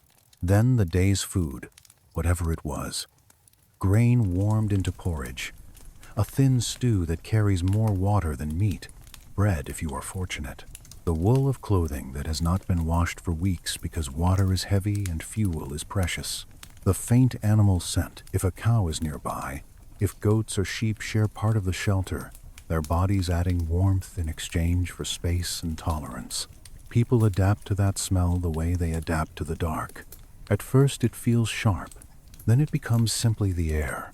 It becomes the background of safety. Years later, some will remember it with a strange softness, not because it was pleasant, but because it meant they were inside. Inside meant alive. The dugout is warm compared to the world above, yet it is still cold enough to shape every decision. The floor is the coldest place. Cold air settles there. The earth itself, even at its stable temperature, can still steal heat slowly from a body that lies directly on it. So the sleeping place is prepared with care, and care, here, is a kind of tenderness. Straw is spread, not just tossed down, but arranged. Hands fluff it, shake it, lay it thicker where the body will need it most. Dried grass is added, and sometimes rushes. Old layers are left beneath because they become insulation by sheer accumulation. The sleeping platform, if there is one, is not high, only a few inches, but even a few inches matters. It lifts the body into slightly warmer air. It keeps dampness away. It gives the impression of a boundary between the human and the ground. Then the blankets. Wool first, because wool can forgive dampness. Wool holds heat, even when the air is humid with breath. Then hides, if there are hides. Buffalo hide on the plains. Cattle hide if buffalo is gone. In Europe, heavy woven cloaks pulled over shoulders by day and spread out at night, their fabric packed tight by years of use. Everything is layered like geology. And then the bodies. The arrangement is not random. It is an old pattern, learned without lessons. Small children in the center, because their heat escapes faster. Adults on the outside, forming a human wall. The elderly placed close to warmth, because their bodies do not generate heat with the same ease. Everyone lies on their side, if possible, facing one direction, fitting together like pieces of a puzzle, minimizing gaps where cold air could drift in. When the last blanket settles over them, the world becomes smaller. The microclimate begins. At first, the blankets are cold, and the body flinches, not loudly, just with a tightening of shoulders, a quiet drawing in of arms. Breaths are shallow for a few minutes, because cold air in the lungs is uncomfortable. Then warmth builds. It takes time, 20 minutes, maybe more. Heat moves slowly through thick wool and hide, but once it arrives, it stays. The trapped air beneath the covers warms and stills. The smell of breath gathers. The sound of breathing becomes the main music. In that sound, you can hear comfort, and you can hear worry. A steady inhale, a soft exhale, and the listener in the dark relaxes. A cough from the far edge of the bed makes everyone's muscles tighten for a moment, because illness spreads quickly in close quarters, yet people do not separate. Separation would mean cold, and cold is a more immediate danger. So the family accepts the risk the way they accept fleas, the way they accept dripping roofs and dust. They accept it because there is no better option. Honestly, I've always found it strange how quickly humans learn to call something normal. The itching of bedbugs. The flea bite that wakes you just long enough to scratch once and then fall back into warmth.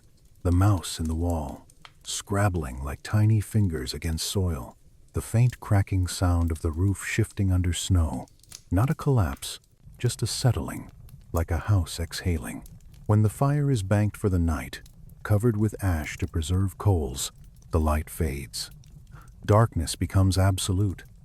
And time changes. Without windows, without the shifting color of sky, the night has no markers. People sleep, they wake, they doze again. Sometimes they speak quietly. Sometimes someone rises to feed the coals a twist of hay or a dried chip of dung. The smallest fuel, just enough to keep the ember alive. They do it by touch, eyes open but useless, hands guided by memory. The heat from the hearth touches the face like a small animal. The smoke shifts. The person returns to the bed, and the shared warmth reclaims them. Outside, weather can turn violent without warning. On the plains, a blizzard does not always announce itself with gradual steps. The sky may be clear, then a dark line appears, then the wind shifts, then the world becomes white. People learn to watch animals. Cattle become restless. Horses pace. Birds vanish. Those signs make the household move quickly. But even quick movement underground feels slow, because everything must be done carefully, quietly, without wasting heat. Fuel is brought inside. Water is hauled and placed near the hearth so it will not freeze.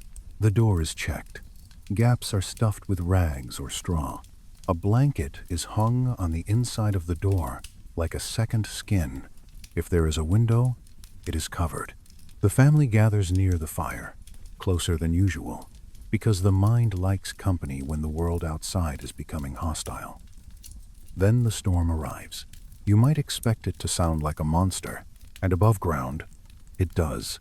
Wind at 60 miles an hour can scream across flat land, a roar that never rests. Snow does not fall so much as it drives. Visibility disappears. The air becomes moving ice. A person can lose their way between buildings only a few steps apart. Down here, the dugout changes the experience. The wind cannot reach the walls. The earth swallows sound. The door may rattle, a small reminder, but inside, the air remains still. The contrast can be disorienting, knowing that the world is dangerous just beyond a thin wooden door, yet hearing almost nothing of it feels like being in a dream where the danger is distant. Sometimes someone opens the door a crack, not for long, only a breath. The roar hits immediately. Snow tries to enter. Cold air pours in low, sharp as a blade. Then the door closes, and silence returns, and everyone exhales. The dugout has done its job again, but storms can bury. Snow drifts pile against the entrance. The door becomes heavy. When the blizzard lasts for days, the family's world shrinks to eating, sleeping, tending the fire, telling stories to keep children from climbing walls in restless boredom. The air grows stale. The door must stay closed to keep out snow, yet air must be exchanged, or headaches begin. That dull warning that the dugout is too sealed. So the door opens in brief moments, timed to lulls in wind. A few seconds of chaos, then calm again. When the storm finally ends, the world outside may be silent too, but a different silence. The wind has stopped. Snow lies in thick drifts. The family tries to open the door, and it will not budge. This is when the dugout becomes a closed box, not a tomb, because they are alive, because there is warmth, because the fire still has coals. But the thought arrives anyway, the old fear of being buried. Some people feel it in the chest, a tightness. Others feel it in the throat. Children might begin to cry, and then the work begins. They dig from the inside, pushing snow back through the doorway, a handful at a time. The movement is slow and tiring. Each handful is cold and wet. Arms ache. Breath fogs and then disappears into darkness. But gradually, the door gains space. It opens a fraction. Cold air rushes in. Someone laughs. Not because it is funny, but because relief needs somewhere to go. Sometimes neighbors dig from the outside, if they know where you are, if they are not trapped themselves. Sometimes no one comes, and the family frees itself alone. Either way, the dugout holds steady. The snow that buried the entrance adds insulation. The interior may even feel warmer. The earth remains patient around them. Afterward, the world is transformed. Familiar landmarks have vanished. The horizon is a blank white line. Animals must be checked. Some will be alive, sheltered in drifts. Others will be found too still. A quiet tragedy that is spoken of softly. because grief is heavy and the day's work is immediate. The family returns inside. They shake snow off coats. They hang damp clothing near the hearth. They settle back into the circle of light. The dugout becomes home again, not because it is perfect, but because it is there. It has held them. This is the dark truth of these shelters. They are built for survival, and survival is not romantic. It is small, persistent, practical. It is a shovel stored where it can be reached. It is a bucket moved beneath a drip. It is a child placed in the center of a communal bed.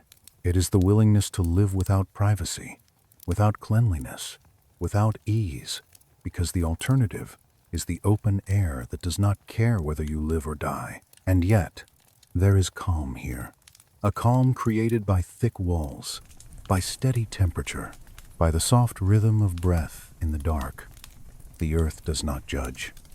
The earth does not hurry. When you sleep under it, you borrow a little of its slowness. So as we sit by the fire together, listening to the imagined drip, the imagined crackle, the imagined wind that cannot enter, let your own shoulders loosen. Let your jaw soften. Let your breath lengthen. You do not have to dig. You do not have to bank coals. You only have to listen. There is another kind of danger that lives in the ceiling, not the storm, the weight. A sod roof can hold tons of earth, and everyone knows wood can rot. After rain or thaw, a slow plink begins somewhere above, muddy drops finding a bucket with an uneven rhythm. Dust falls a little more than usual. People do not panic. They become careful. Footsteps soften, voices lower, the way they do in a church or a museum, as if sound itself could tempt the roof to remember how heavy it is. Sometimes a support post stands in the center, bark scraped away, a quiet promise you can touch in the dark. Sometimes there is no post, only trust and routine. Two people can lie under the same ceiling and feel opposite things. One feels trapped, the other feels protected. And the earth, patient as always, keeps its steady temperature, keeps its slow silence, lending a little of that slowness to anyone who can accept it. In the next part, we will follow the last stretch of this underground life into its quiet ending, and then into the strange comfort of what remains.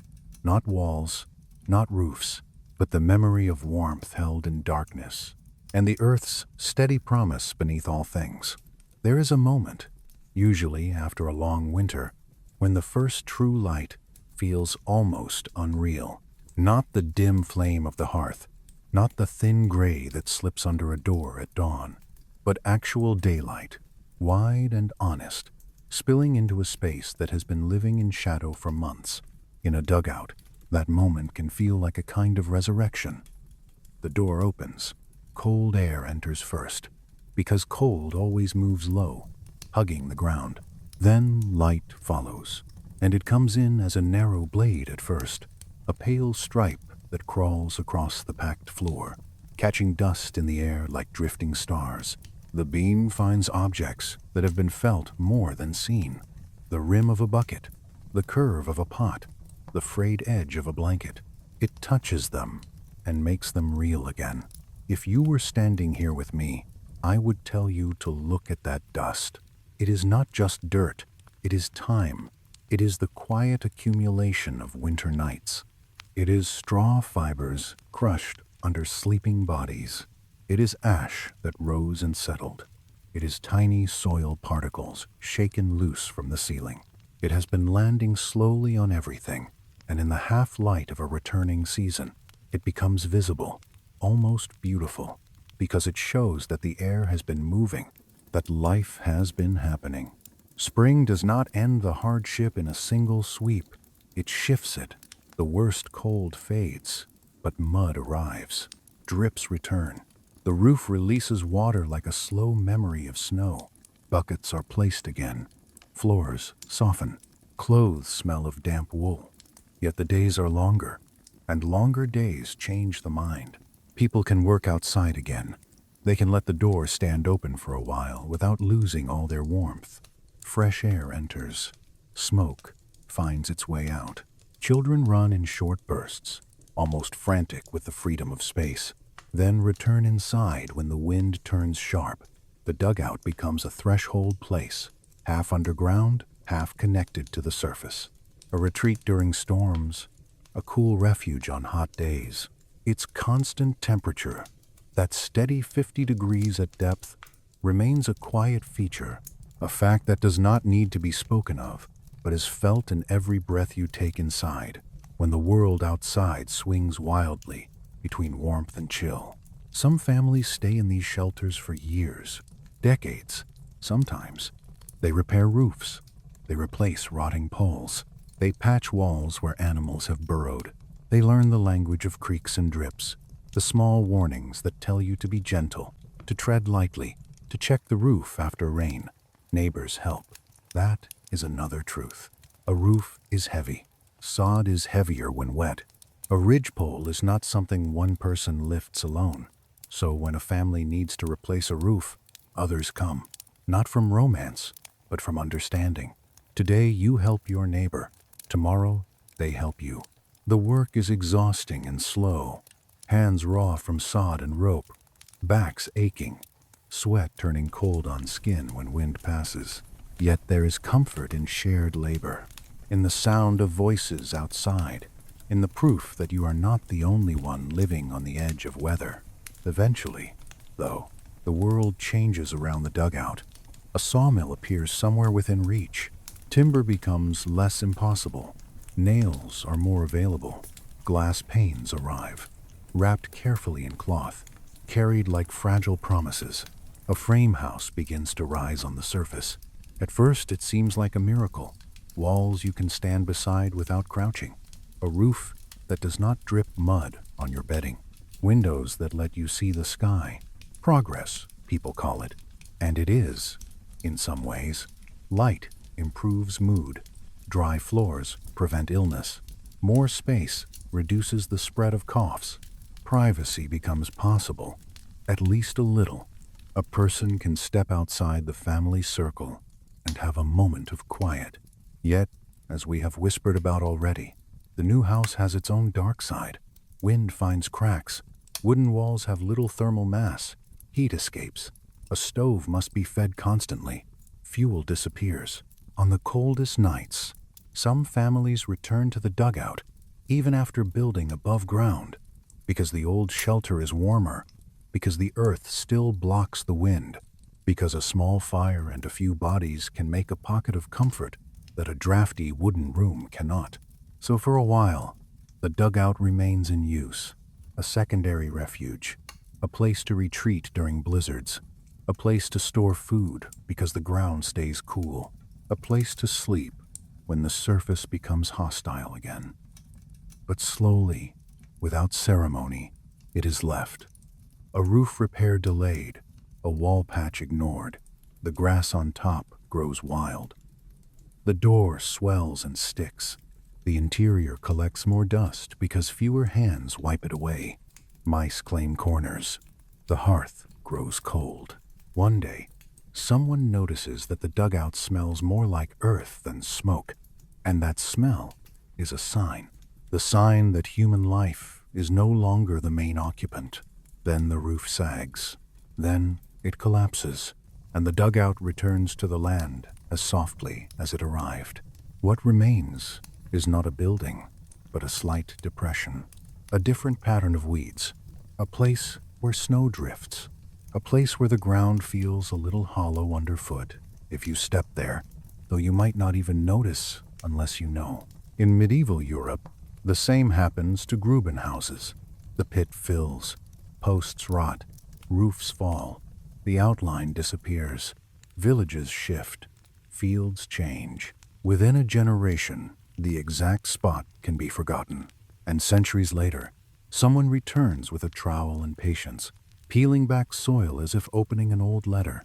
They find traces, a dark stain where a post once stood, a hearth, charcoal and ash, bits of pottery, loom weights that suggest weaving.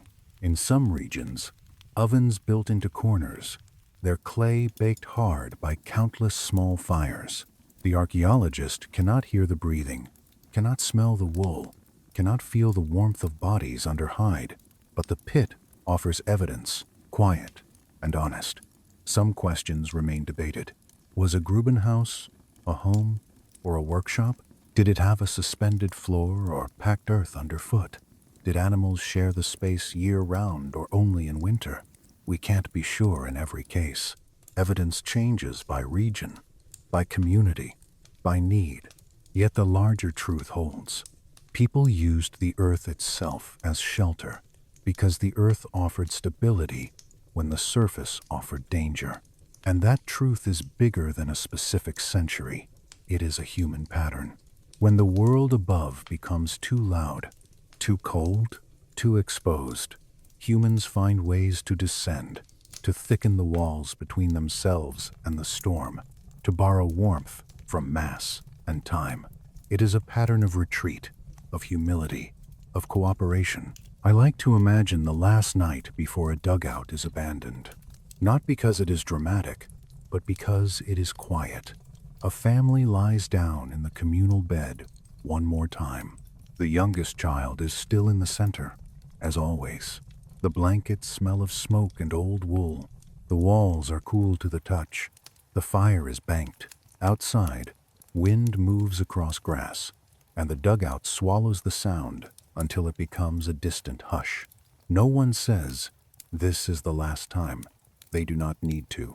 The last time is often recognized only later, when it has already passed, when a new house is warm enough, when a child has grown, when the roof finally fails without anyone caring enough to repair it. The earth is not offended by being left. It simply continues. It holds its steady temperature. It absorbs sound. It freezes and thaws. It grows grass. It takes back what was borrowed.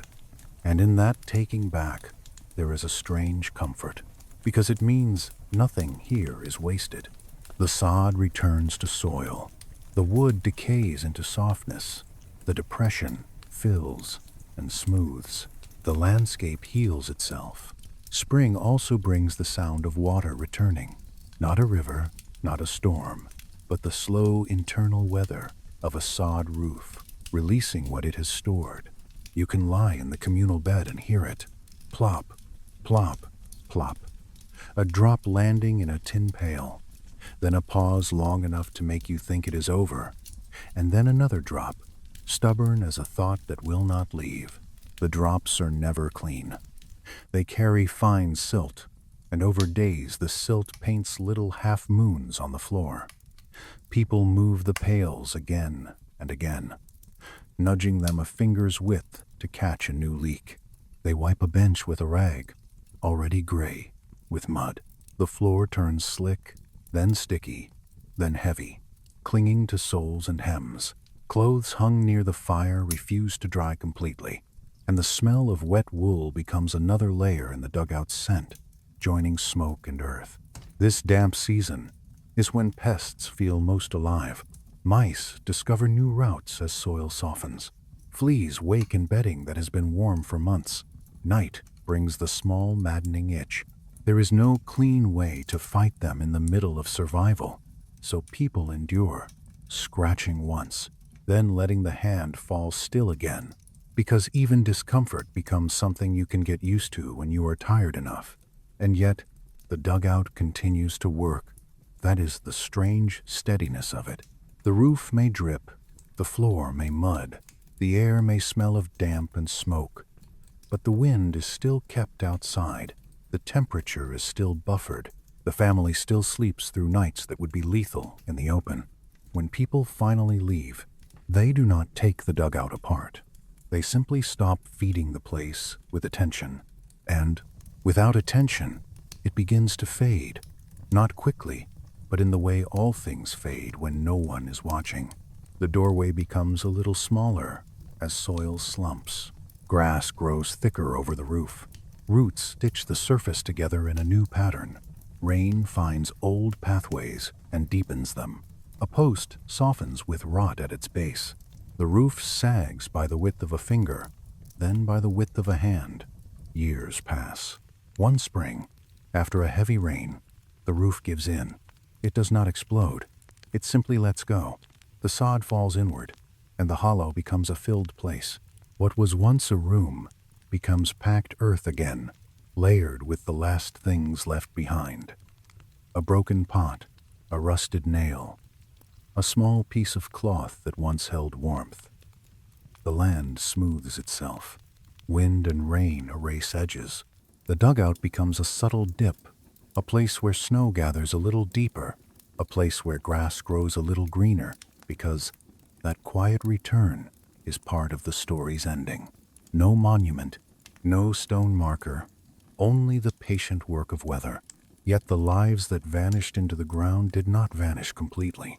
The earth remembers in its own way, through stains in soil, through compacted layers, through textures a careful hand can still find centuries later. That is why archaeology feels a little like listening. An archaeologist kneels in sunlight and moves slowly, brushing dirt away with a tool gentle enough to be a fingertip. Each scrape reveals a slightly different shade. A darker patch might mean ash from a hearth. A round stain might mean a post hole. Loom weights might mean someone once sat low in smoky air, weaving while winter wind screamed somewhere beyond thick walls. Bits of charred grain, cracked bones from meals, a corner oven baked hard by countless small fires.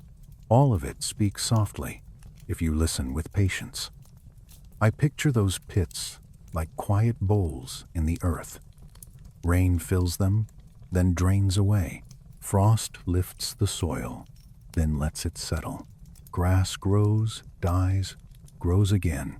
Deep time keeps moving, and the human moments inside the dugout become part of the layers, pressed thin, almost invisible, yet still there. It's a little eerie, yes, and also oddly kind, because it means the land can hold a story without needing to shout it. Sometimes that story ends up in a museum, and the museum has its own kind of underground silence. You walk between cases. Your footsteps are softened by polished floors and distance. A shard of pottery sits under glass with a small label. It looks ordinary until you imagine it in a dugout, sitting near a hearth, collecting soot, held in hands made rough by digging. The room is bright, but the object carries a little shadow with it. And in that shadow, you can feel how close the past is, just a few feet down, still warm in memory. And now, as our own room stays dim and the fireplace keeps its small, steady glow, you can let your mind borrow that same steadiness. You do not have to carry the weight of the roof. You do not have to listen for creaks. You do not have to count fuel. All you have to do is breathe slowly, as if you were safely surrounded by thick walls of earth that block the wind and soften the world. Let your shoulders sink a little deeper. Let your hands relax. If thoughts arrive like drifting dust, you can watch them float through the candlelight and settle without needing to chase them. The night is long, but you are not alone. Somewhere in the memory of the land, families once listened to breath in darkness and found calm enough to sleep, and so can you. Good night.